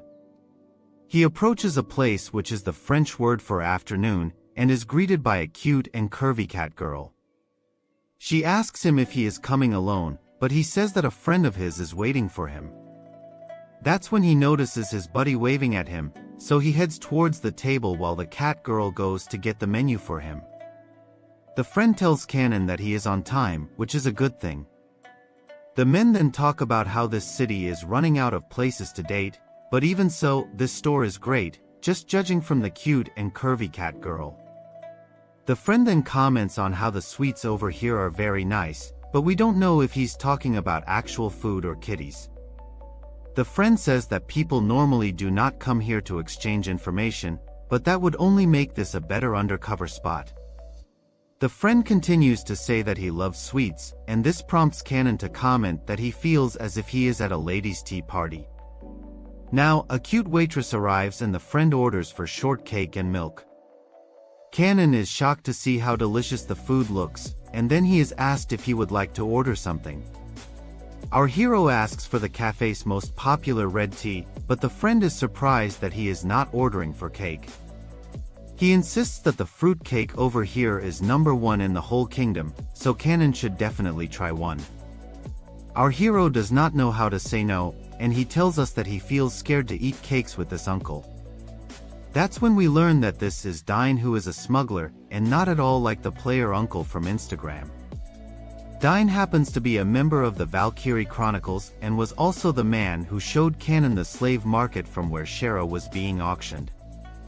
From his appearance, it's quite obvious that Dine is a calm and likable young man, but the truth is that he is actually a grumpy old uncle who uses rejuvenation magic to look young. Kanan tells us that Dine has a lot of information that is secret to others, which makes him a very reliable informant in this world. Since Kanan has his own agendas in mind, it would definitely benefit him to have such people on his side. Our hero tells Dine that he has not brought anything with him today, but he does have some information that he would like to exchange. Dine gets interested, so he wants to know what kind of intel Kanan has gotten his hands on. Our hero reveals it is to do with the noble man Mist Snef Fonbon Reba, who seems to like going to some kind of underground market. This information must have been leaked to the Capitol Guard and the Night Order, and Kanon has personally verified it to be true.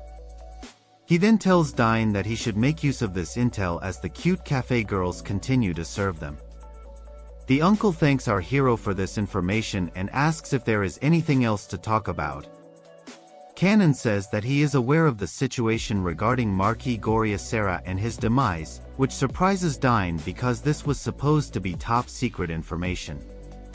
The uncle asks Kanon if he knows how the Marquis met his end, but our hero simply gives him a smile, which is more than enough to let Dine know he was the one who did it. Anyway, Dine wants to get to the main point, which is that he has 3 suggestions for Kanon. First up, he wants to offer intel on the Lady of Lord Altair of West Chubane. Then, he offers something on the Marquis Bon Reba, especially regarding the people who had dealt with him so far. Kanon is impressed by what the uncle has to offer, so he gives him a couple of coins as an incidental fee. He takes a look at the cake again and comments that it is not supposed to be the ideal dish for a Giga Chad like himself. However, he can see the cute cat girl enjoying the cake, which makes him wonder if his slave girls will also like it. This makes him realize that he does not know what Anna and Shera like as women, but there is no time to focus on that right now. Kanon tells Dine that he will be leaving the capital soon, and he does not know when he will be back. If anything happens to him, then he will send a familiar to Dine to let him know the updates. Our hero is counting on the uncle to help him when the time comes, and he agrees to it. Of course, Dine wishes to know where Kanon is going, so he reveals that his destination is West Chubane. Dine realizes that the slave girls must also be going along with their master, but Kanon says that Shera and Anna are just practicing and looking after the house, which is what women should be doing in the first place. On that note, our hero turns to the cute waitress and asks her for 3 pieces of fruit cake that he can take away with him. As he heads back home, Kanon tells us that he has already gathered enough information for his next job. However, he is yet to see how far Anna can go as a fighter, so he is a bit concerned. It will be based on this that Kanon will decide if he and Shera will do all the fighting. The moment this thought pops into his head, our hero notices Anna completely demolishing the target dummy in front of her. The bunny girl is extremely proud of herself and celebrates in front of Shera while her master watches from the background. He is happy to see that Anna can indeed fight, and then he approaches his slave girls. He tells them they've done enough and it's time to go, but the girls don't understand what he means by this. Kanon tells Anna that she has tried hard and succeeded, which makes her realize her hard work till now. She almost forgets that the others are leaving, so she catches up with them. The girls then see that their master has bought them cake, which makes them very happy. Later, we see Shera making Anna try on an outfit, and she asks the bunny girl if she likes it. Anna is indeed pleased by what she has gotten, and even Shera looks extra cute and curvy in this attire. Now, Anna goes to meet Kanon, who asks if she is done trying on her new maid costume. Looking at her pillows, our hero asks if the dress is too tight, but she says that it fits perfectly. She almost has tears in her eyes because she is grateful to Kanon for everything he has done for her, even though his mind is filled with intrusive thoughts. Kanon is surprised that Anna is not sitting down to have the cake with him and Shera, so he asks her if something is wrong. Our hero asks the bunny girl if she got hurt somewhere during practice, but then she bows down to Kanon and asks him to advise her from now on. She wants her master to tell her how to wear her clothes and also how to defend herself, but he may also want to tell her how to do other things as well. Anyway, Kanon tells Anna to raise her head, and then she says that she hopes he will continue to teach her the ways of a slave girl. Kanon simply tells her that she will have to work hard from now on, and she does not seem to have any problems with that at all. Now, we move forward to 3 days since our hero left the capital, and we see both Anna and Shera battling it out with each other as practice. Kanon is busy in the background doing something else, but the girls are giving it their all to make sure they live up to their master's expectations. It turns out that our hero is preparing the meal, but he will have to wait a bit longer to dig in because his girls are taking too much time with their fighting. However, he does admit that Anna's movements have become a whole lot smoother now, thanks to all the training she has been subjected to. After all, the bunny girl has not taken a single day off ever since she started with her training. Canon comments that once Anna masters the basics, then she will be able to handle herself without any support from him or Shera. It's time to take a look at the intel he got from Dine, and then we are given a crash course on the geography of this world.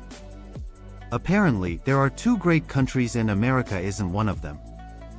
The first great country is the one our hero is in right now, which is Elsalis, and the other one is the Asteria Kingdom Alliance. It turns out that the relationship between these two kingdoms is pretty bad, which should not come as a surprise, considering how two superpowers are never happy to share their positions. Canon realizes that Elsalis is built just like the world in the Dungeon Seed game. In this game, the king is the final boss who always sends his troops to the dungeon. Canon wonders if it's the same thing over here, because this kingdom is populated and rich, yet somehow slower than the other alliance. The main reason behind this is believed to be profound class and religious distinctions. However, this is the same trope that is usually found in most stories nowadays, so it's not something unique. Canon also tells us that the Valkyrie Chronicles are set hundreds of years into the future in Dungeon Seed. In that world, the Elsalis kingdom should become an alliance of the Asterian kingdoms. There is still one more country apart from the kingdoms just mentioned, and it is the home to elves and beast men who have escaped Elsalis. Since this country is still taking in refugees, the population is increasing at an alarming rate, which means that there are enough people to start an army over here too. Magic techniques are highly developed in this country, so it makes Canon wonder if it has imposed any military duties on the refugees. He has also learned that the forest where Shera used to live is located on the border of the two countries, but it is under the rule of the kingdom now. Now, Canon explains that the biggest cause for friction between the two superpowers is religion, most notably the worship of gods. The Asterian Alliance worships a curvy goddess named Gaia, who has already done unspeakable things with our hero. On the other hand, Elsalis worships the male version of Gaia, which could very possibly make them like Mr. Pepe Julian Onzima. There is a church that controls the state religion, and it is called the Upitaris Church. After everything that Canon had done to Gaia, he knows that he should not be fighting a goddess, but he still does not like the way she looks down on him as if he is a bottom guy, even though he's very clearly a top. Now, we learn that Canon's target destination is the center of the border territory of Alter, West Jubane. The goal of our hero is to rescue the Lord's daughter, who might very well join his harem if we are to consider how the plot is progressing. The name of this daughter is Rico van Alter, and she is set to be married off to a hero one day. Now that he thinks about it, Canon realizes that this quest will be just like the one he had in Dungeon Seed. Alicia and Reno will play two important opponents, even though he had saved them when they last met. Either way, our hero needs to hurry to West Jubane, which is located on the border between He Kingdom and the Alliance. Apparently, this place was once a part of Dolcia, which was a country that perished at the start of Dungeon Seed. The reason was said to be a sudden invasion from Lord Alter, which explains why he's the villain over here. One thing that Canon does not understand though, is the country does not exist in Valkyrie's Chronicles. However, if your body count includes a literal goddess, then nothing is impossible for you. Canon is highly optimistic about his future in this world, and then he speaks about Rico van Alter. As far as the game is concerned, there is no information about her at all, which makes Canon wonder if she was ever a part of the story. Then again, maybe he did not clear all the hidden quests, which was why the character never appeared. This leads him to his most crucial disadvantage, which is that he does not know what his target looks like. Dine had said that Rico has cherry pink hair and purple eyes, which effectively makes her a typical cosplay girl. Canon believes she could just be a teenager like him, but he has to draw her face to get a better idea. It's a tough ask for him, and the drawing clearly proves that art is not his forte. However, canon does remember that Rico was said to have perished during the attack on Dulcia, which could explain why he does not know much about her. Since our hero does not know anything about the girl he has to protect, he has found himself in a rather tricky situation. Dine did confirm that Rico does exist, but the information is too fuzzy for canon to devise a suitable plan. Plus, he does not even know how powerful his enemy is, or even the specifics of the battle zone. This is going to make his strategy even harder to devise, and canon wonders whether this is some kind of game or riddle for him to figure out by himself. Basically, Gaia is mocking our hero yet again, because she told him to live freely, and yet she is making him play these games with her. Canon realizes that he will need to set up his goals soon, otherwise he will get into trouble for only going after cute and curvy babes. It should not be much of a worry for him because he has the power to eliminate danger, as well as financial problems. As of now, he should just focus on the task at hand, so Rico will need to wait for a bit. On that note, our hero tells his slave girls it's time for dinner. Now, we move to the Lord's daughter Rico von Alter, who decides to give us a bit of an introduction about herself. She states that she is the daughter of the Earl of Borderland, and her betrothed finance is Albert von Deadvo. That's definitely an odd name for any human being in general, and then Rico states that her parents have been close to Albert's parents for a very long time. This was what led to their marriage being arranged, which is not a good thing for this cute girl. Suddenly, the damsel in distress is interrupted when her butler shows up to see her. He can notice that she is being the same as usual, and then Rico asks him what's up. The butler's name is revealed to be Sebastian, and says it's nothing of much importance. Rico then tells Sebastian if he feels she has always been lonely due to being the Earl's daughter. Of course, a butler will not want to anger his mistress, so he simply agrees to what Rico says. The damsel girl seems to be in some kind of delusion wherein she feels that Albert will rescue her from this boring life, similar to a hero saving a princess from goblins in the forest. It looks like Rico is a clear case of Delulu is the Solulu, as she says that the son who lost his parents at an early age will fall in love with her.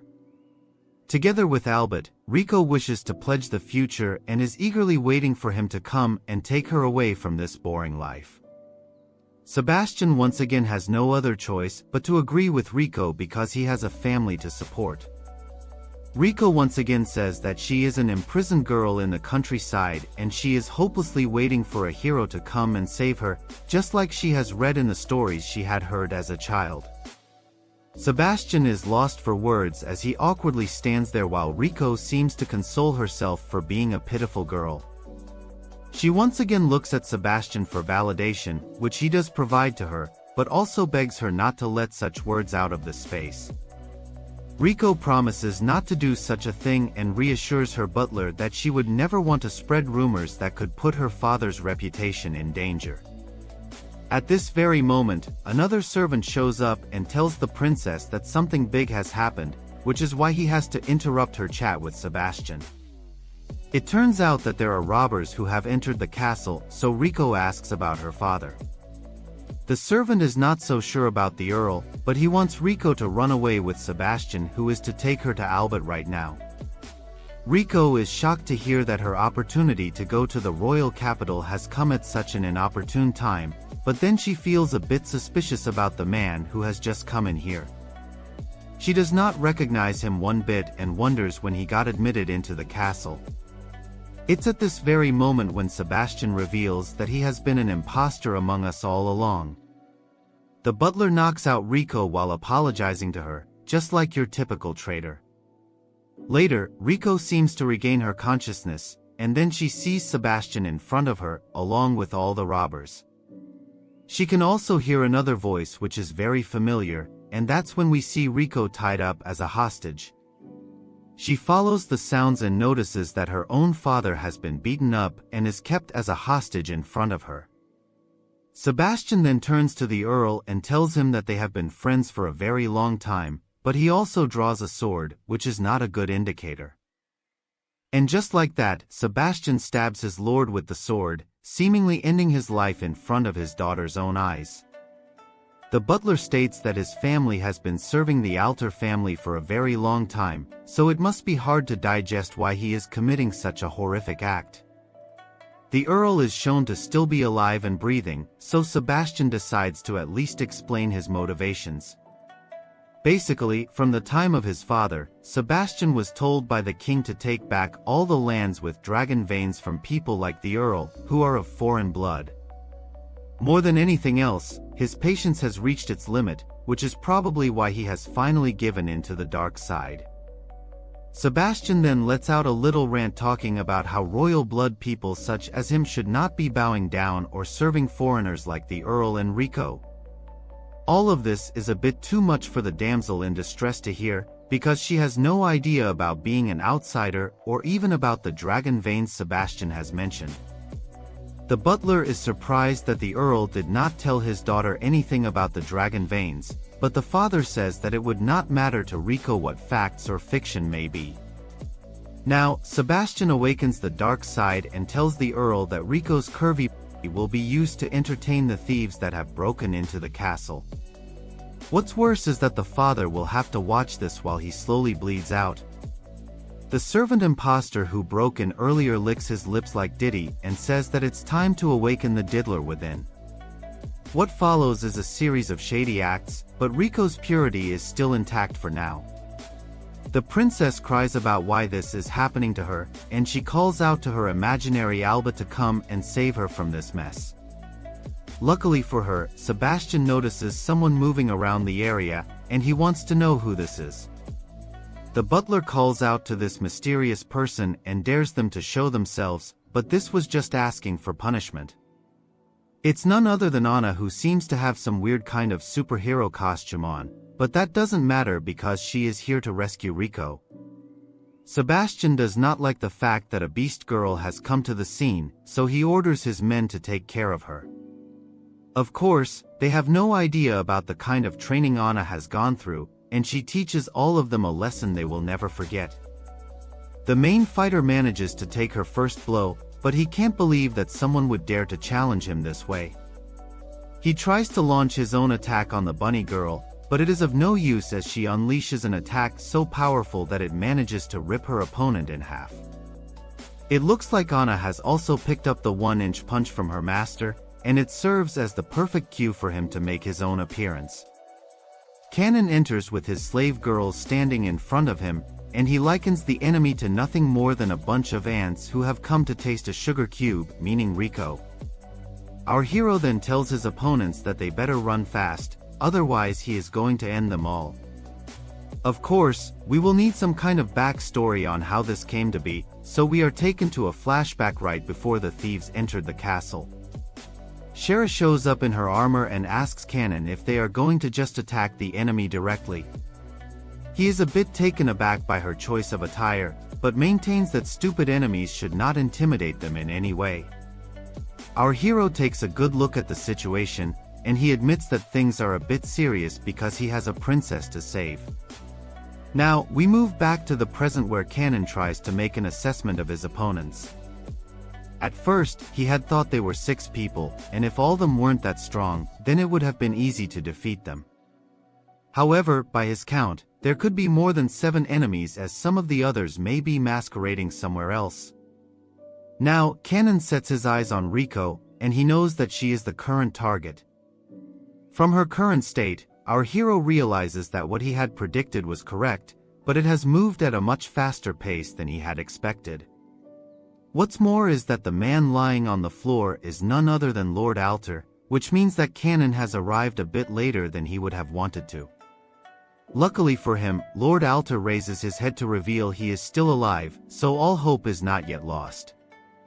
It's time to get serious, so our hero pulls out his stat bar to make sure everything is in place. He activates his skill field, which will take around 3 minutes, and he must not step out of the skill zone, otherwise his move will become neutralized. Not that Cannon needs to worry about such things, and he shows off his powers by covering the entire area within his skill zone. Shera is surprised to see how strong her master really is, but Kanon tells her and Anna not to worry anymore because he has full control of the castle. Of course, he speaks to his slave girls via telepathy because he does not want the enemy to know his next move. Our hero explains to Anna and Shera that there is no one else hiding for an ambush, and the men they see in front of them is all the enemy has left. Anna is ordered to separate Sebastian from the Earl, so this is the perfect time for the bunny girl to show how far along she has come. Anna gets into position and obeys her master like a good girl while also controlling her equipment. Kanon is pleased to see this, especially the fact that Anna is so comfortable with her weapons now. We are given a rundown of all her items, starting with the Heart of Eyeglasses, which gives the bunny girl a mini display of her enemy's status. On top of that, these glasses help their subject remain calm during battle while also doubling their experience points. The main item though, is the Kaiser glove, which has a short sword attached to it for punching support. He then looks at Shera and asks her if she has mastered her own equipment yet. The slave girl blushes at first, but then she says that she has no problem in controlling it at all. Kanon tells Shera to support Anna carefully because this will be her first proper match, and she already has quite a few opponents to take down. The bunny girl may not have enough experience, but she tells her master that she will definitely do him proud over here. With that, Anna charges at her opponents with Kanon and the others watching on in anticipation. The dashing power is on point, and then Anna uses her glasses to help her identify her targets with ease. She prepares the first strike for an unsuspecting thief, and she proceeds to give him an ultimate finisher move that cracks open the floor and also the man's bones. This is impressive enough for Anna, and Sebastian does not know what to do over here. To make matters worse for the imposter butler, Kanon manages to use his speed and stealth to rescue Rico from his trap as well. While the others remain confused as to what has just happened, the princess looks at Kanon as if he is indeed the hero she has been dreaming about this whole time. She looks at him with dreamy eyes, and then he offers her a potion to drink. Rico makes a very cute face and keeps thanking Kanon, after which she asks for his name. However, now is not the time to be exchanging pleasantries because there is a proper fight going on. The potion that Kanon gave to her was to put her to sleep, and then he places the princess on the floor so that he can focus on the enemy. Before that, he needs to get to the Earl as soon as possible, because it does not look like he is going to make it out of here alive. Now, he rushes to Lord Altair and keeps calling him Rick as if it is his nickname or something. After a few efforts, the Earl finally responds to our hero, and he tries to recognize him. Once again, there is no time to waste, so Kanon asks Rick to make a choice as fast as he can. In the middle of this chat, we move back to Anna, who is trying her best to take on Sebastian. The imposter butler is actually a lot more skilled than he looks, as he is able to take on the bunny girl while also dominating the fight. Of course, Anna is no muck with fighting either, so she counters and dodges his moves while also having her massive pillows stay intact. Things look a bit scary for her as a thief tries to attack her from behind while she's not looking. Luckily for her, Shera is there to block the thief with her armor, and she tells the bunny girl not to lose sight of what's happening in front of her. The focus should remain on her enemy and Shera will take care of the rest. As Shera shows off her skills, Kanon notices that her equipment is also top-class stuff. Her armor is made of a special material, and even her undershirt armor is made from the moon goddess. The sneak-attacking thief mocks the slave girl for trying to fight him with a stick, but he does not realize how much power she is currently wielding in her hands. Shera goes on to launch an instant strike on the man's head, and she manages to split it open with minimum effort. With one target down, the slave girl moves on to the next and is able to finish him off with ease as well. Things are only beginning to get more interesting now, as the armored girl brings out her stick and reveals it is actually a spear. Shera chants out ice magic on her spear, and it turns out to be some kind of spell named Nilheim. She looks rather dangerous right now, and the other men watch on in shock and terror as they meet their refreshed opponent. They think that Shera's main trick is using spears, so if they surround her, they may gain the upper hand. Of course, this kind of strategy was doomed from the very beginning, because Shera has a lot more to offer than spears and a curvy body. The men launch an attack on her at once, but she is able to counter them all with ease and emerge as the dominant force. She does commend her opponents for being able to adjust their moves based on what they are observing, but they have not been able to understand her spear's true power. As a matter of fact, it changes form and becomes a scythe now, and Shera says it's possible because of it being made from ice. Sebastian can't believe what he is seeing because a slave girl was able to take down multiple men with just a single blow. The imposter butler laments that his entire plan has gone to waste because of these two girls, but he can't even finish his sentence before someone stabs him in the chest. Sebastian is shocked to see the person stabbing him, as it is none other than Lord Rick himself, who has awakened thanks to Cannon. The butler watches on in horror as Rick thanks him for serving his family for so long. Sebastian can't believe that Rick was able to recover from such a deadly slash, because there is no amount of healing magic that can take care of such a wound. That's when Rick reveals that his master saved him when all his healing magic was rendered useless. Sebastian can't understand why a lord is calling someone else his master, but it should not come as a surprise when the master is our hero. Now, the imposter butler looks up to both Shera and Anna, who are posing victoriously in front of him. He wants to know who these people are, but it only causes Cannon to laugh on his face.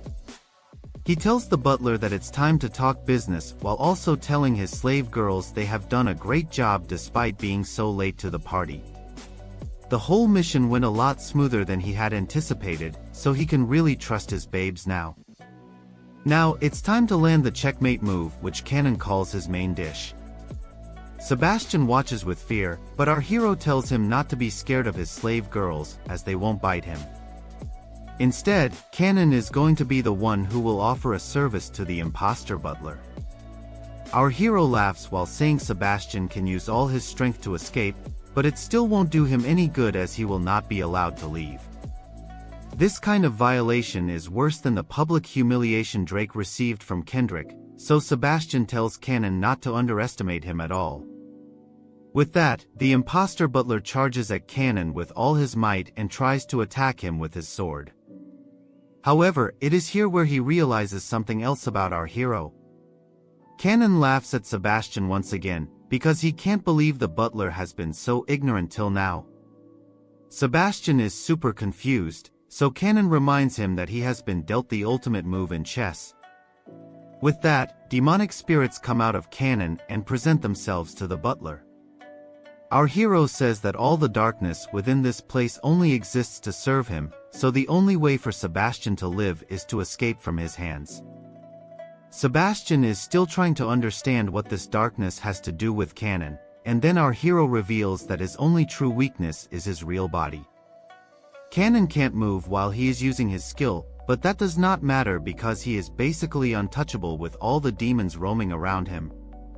Sebastian curses Cannon for being such a menace, but this only causes him to laugh some more and say that the rising beast he summoned is only teasing the butler.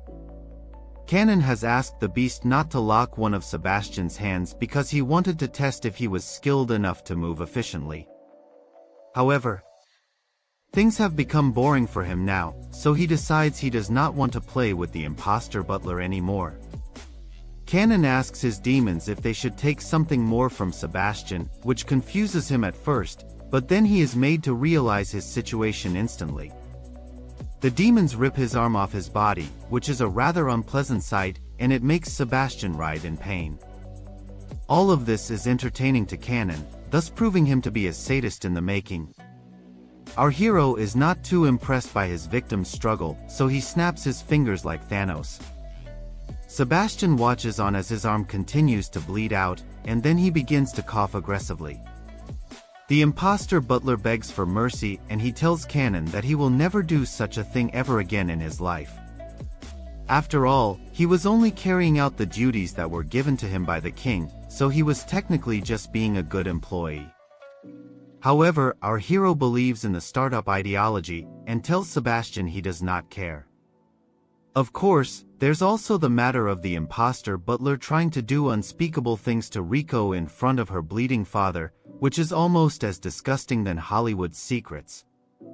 Sebastian once again begs Kanon to be a bit generous, but he tells the imposter butler that he is not a god, he simply likes to do shady things with goddesses. Sebastian knows it's game over for him, especially when Kanon declares that those who do not understand the pain of others are not qualified to ask for forgiveness. Now, he puts his hand on Rick's shoulder and tells him that they should enjoy the slow pain that Sebastian was trying to inflict on him and his daughter. Rick is grateful to his master for allowing him to punish his traitor butler as he pleases, and then we shift to Rico, who is still asleep and having some intrusive thoughts. This is because she talks in her sleep and says that she might get if she continues whatever she is doing in her shady dream. As Kanon leaves, Shera goes up to him, but he says that he has seen enough to realize just how flawed the world is. The slave girl is told by her master that he has finally decided what his goal in life is going to be. Hearing this, so Shera gets interested and asks for the details, to which Kanon says that he will control the dark side of this world as its demon master. He wants to get rid of all the annoying things that currently exist over here, and change them to suit his own ideals. In order for him to achieve this goal though, our hero will need to quickly destroy the current world, which puts him on track to become Eren Yeager Part 2.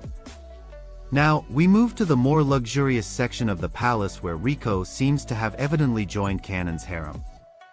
She asks the other girls if they can take a bath together, but they are a bit shy.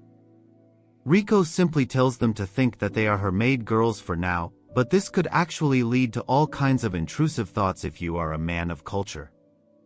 Meanwhile, Kanon is deep in thought when he is greeted by Rick, who refers to him as master again. Rick asks our hero if he slept well in the night, to which he says he managed to get by.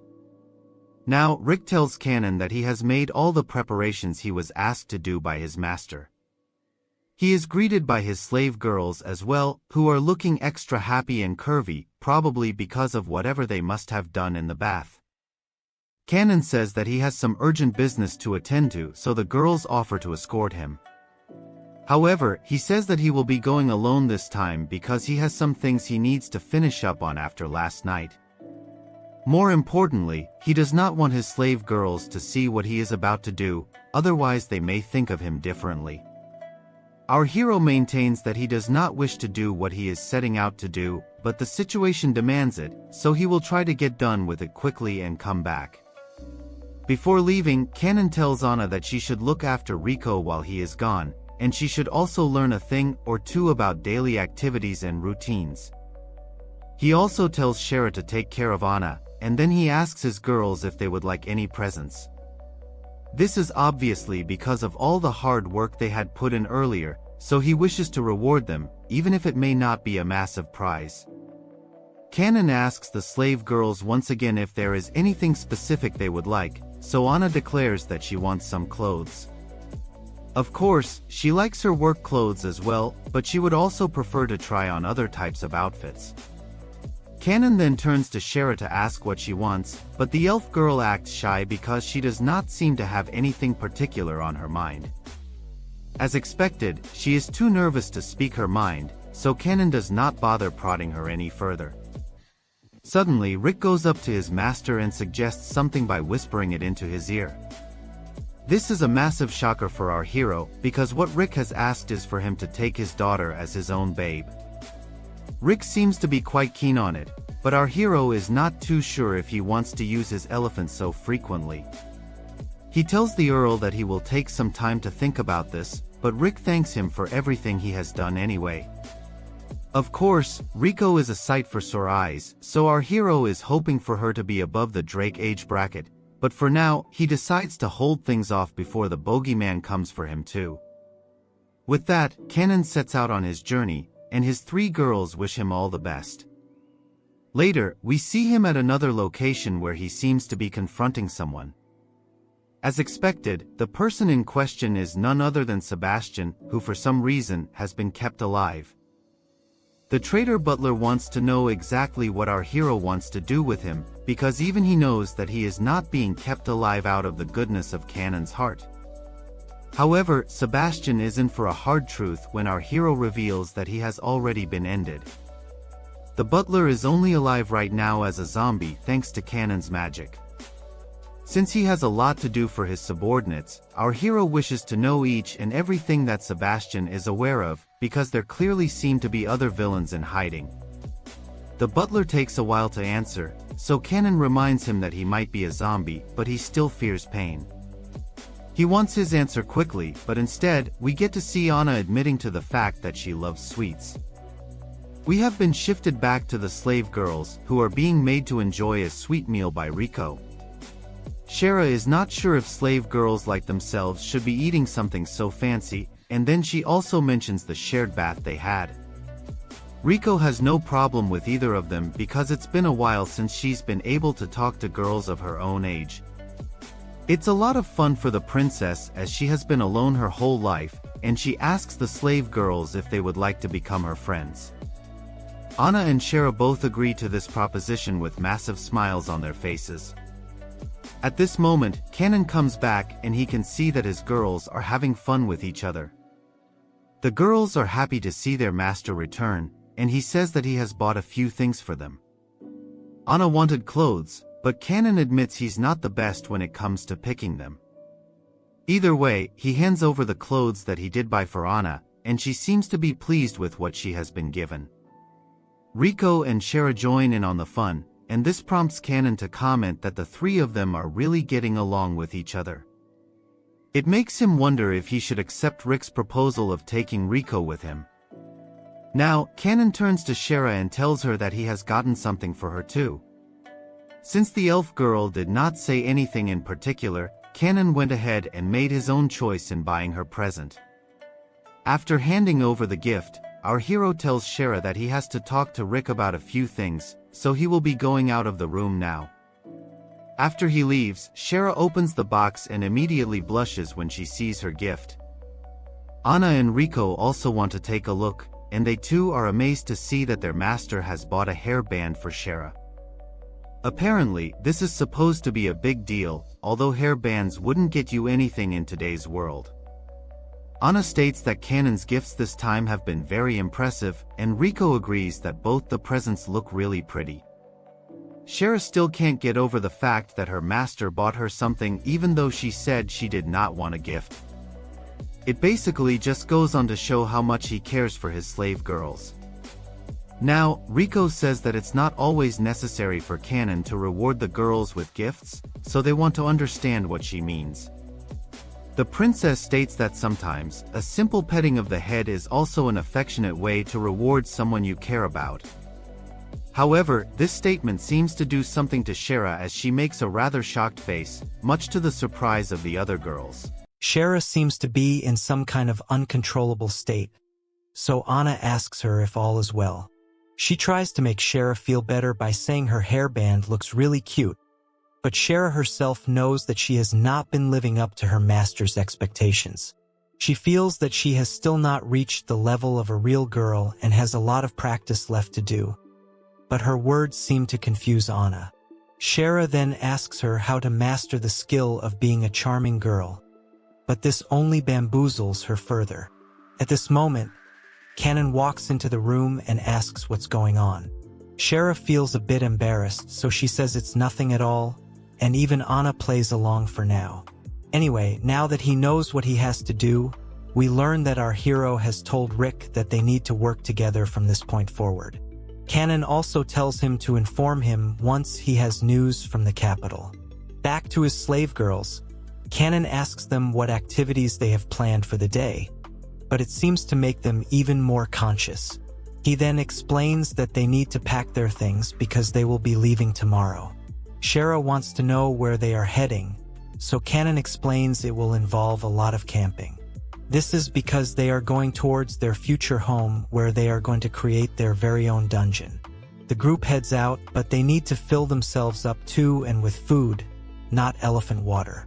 We can see that Anna has become a lot more skilled with knives and edged weapons, making her a better cook in the process. She becomes extremely happy upon hearing this and states that she is going to make more food for her master now. She states that it is all because of Kanen's guidance, but he feels that he didn't really do much that's worth talking about. At the same time, Rico says that she has never really experienced living outside in the wild, and it has been a great experience for her. Kanen doesn't really feel it's that big of a deal, but Rico says that she feels as if she has become one with the vast land. She never thought this would be such a satisfying experience, and she even acts as if she is having intrusive thoughts. She is a bit too excited about the way things are going, and Anna says that the change in environment is really getting to her. Shera adds on by saying life like this is very comfortable, and there's nothing like enjoying a warm meal in the middle of the mountains. Kanen says that since he is the master of all these girls, he is quite happy to see that they feel this way. He does state that things will become a lot more stable once they have their own dungeon, but wandering around like this is not too bad either. Anna asks Rico if she would always hang around in her castle due to her earlier status as a princess. She says yes, but mentions that it will become extremely boring now that her father is guarding it.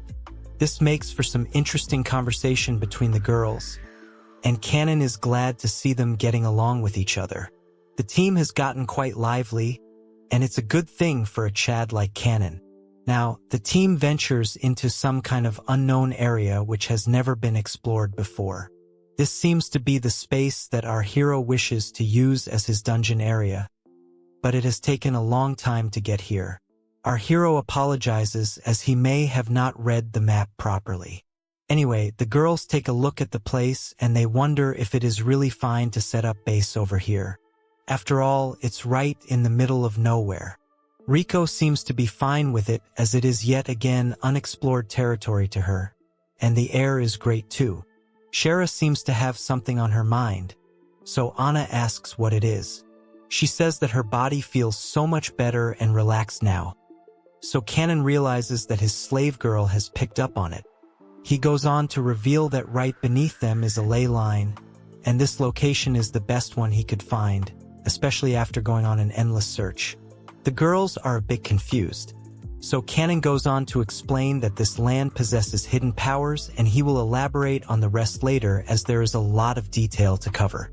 Rico says that this place is quite far away from town, meaning it is still a bit inconvenient despite its magical powers. Kanen says there is no need to worry about anything because he has recently acquired a new type of magic. He wants to show off his magic to the girls, but figures he needs to build something before using the spell. Shera asks him if he will need the help of his slave girls, but he tells them they don't need to believe him, but just watch like Uptown Funk. He also tells them that they should prepare to be surprised as he goes on to unleash the true spectacle of his spell. Kanen wonders what shape he should use, but figures he might as well follow the blueprint he already knows. Shera, Anna, and Rico watch on in amazement as their master unleashes a kind of power they have never seen before. Our hero gives us a rather splendid display of his skills as he manages to create a whole square section of a mansion in front of his girls.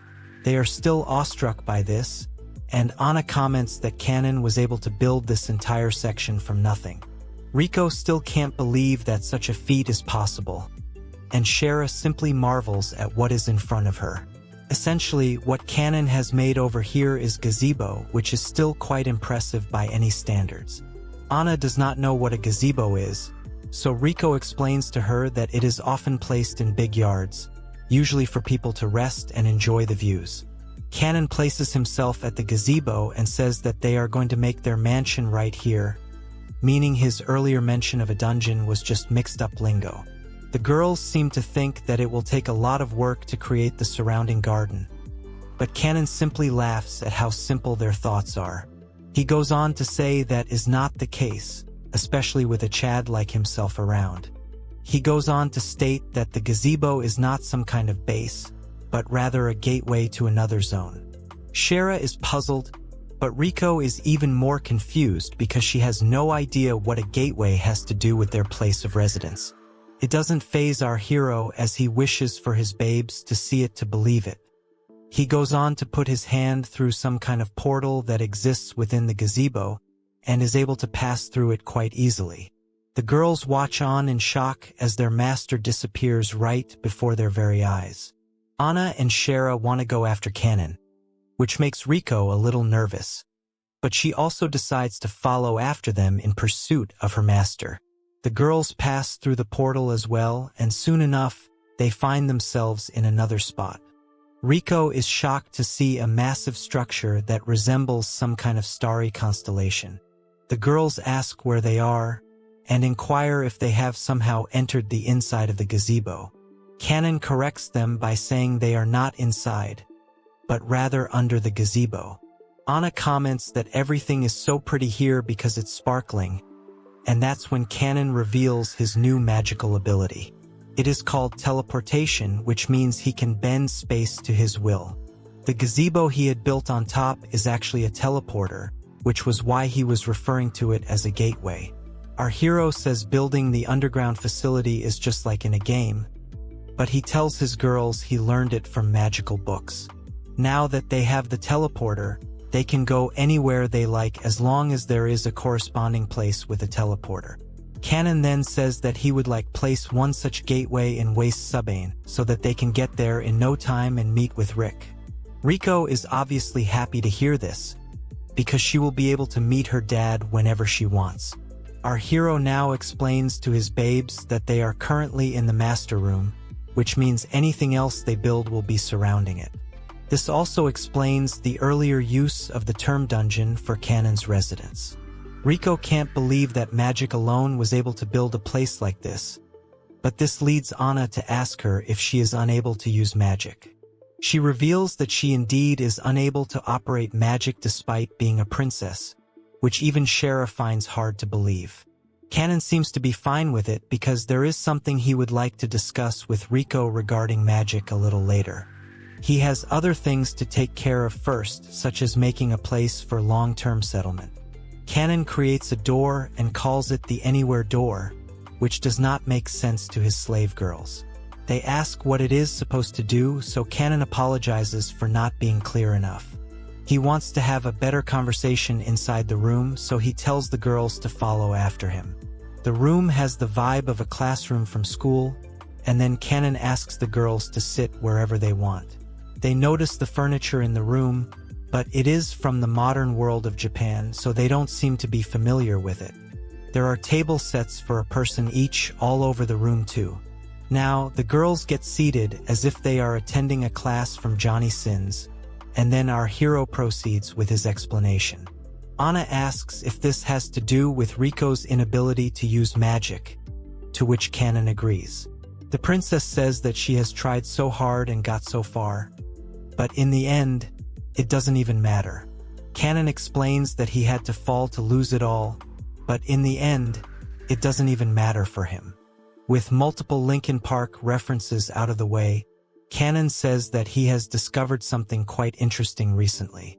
It is due to this discovery that he feels Rico will finally be able to use magic and master sorcery as well. This surprises the girls, and Rico asks if Kanon is actually being serious or just messing around. He says he totally means it, which makes the princess slave overjoyed. That's when our hero reveals to her that making this dungeon was also a part of his plan to upgrade Rico. She does not know what he means by this, but she is definitely in for a ride. Hearing something like an upgrade method is not exactly what Rico finds reassuring, so she has a bad feeling about it. She gets very nervous because she feels she might have to do some shady things to be able to learn magic. Kanon gives a shady laugh and asks her why she would think of such a thing, even though he himself must be having a few right now. To put it simply, he is only going to remove a seal that has been placed on Rico, but she is taken aback by this statement. When it comes to the word seal, it can imply multiple things, and for some strange reason, the first implication that comes to the princess slave's mind is that of her hymen. She feels breaking her hymen will lift the seal, and even though that is not how Kanon is going to perform the process, he doesn't mind doing it as well. Shera now tackles Kanon's intrusive thoughts by asking if there is something inside Rico's body that has locked her magic skills away. Rico agrees with her, but still does not completely understand the whole thing. Now, our hero reveals that this is something Rick had explained to him, which means it has to be correct. That's when we learn that the seal placed on Rico comes from her very own mother. As a matter of fact, it has been there ever since the princess was born. It turns out that Rico carries the blood of a succubus, which has been distantly inherited from one of her early ancestors.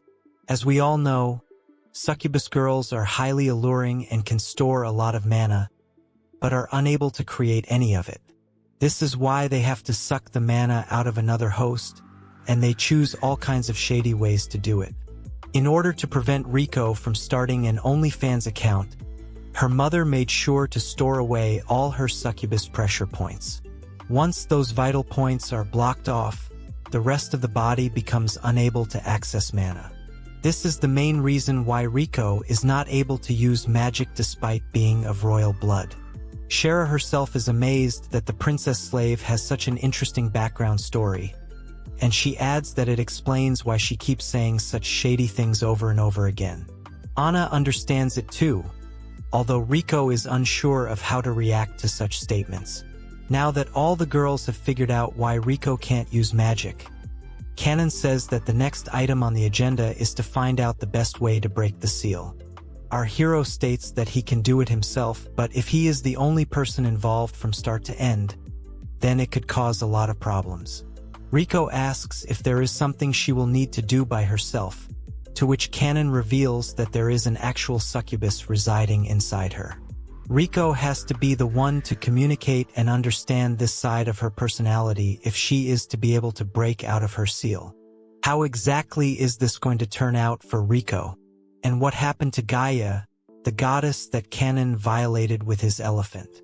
Like, share, and subscribe if you've missed Kanon on Comic Guzzlers and are glad to see him back. Show this video enough love and I'll make the next part to make sure I completely cover the entire story. Okay then, I'll see you in the next one.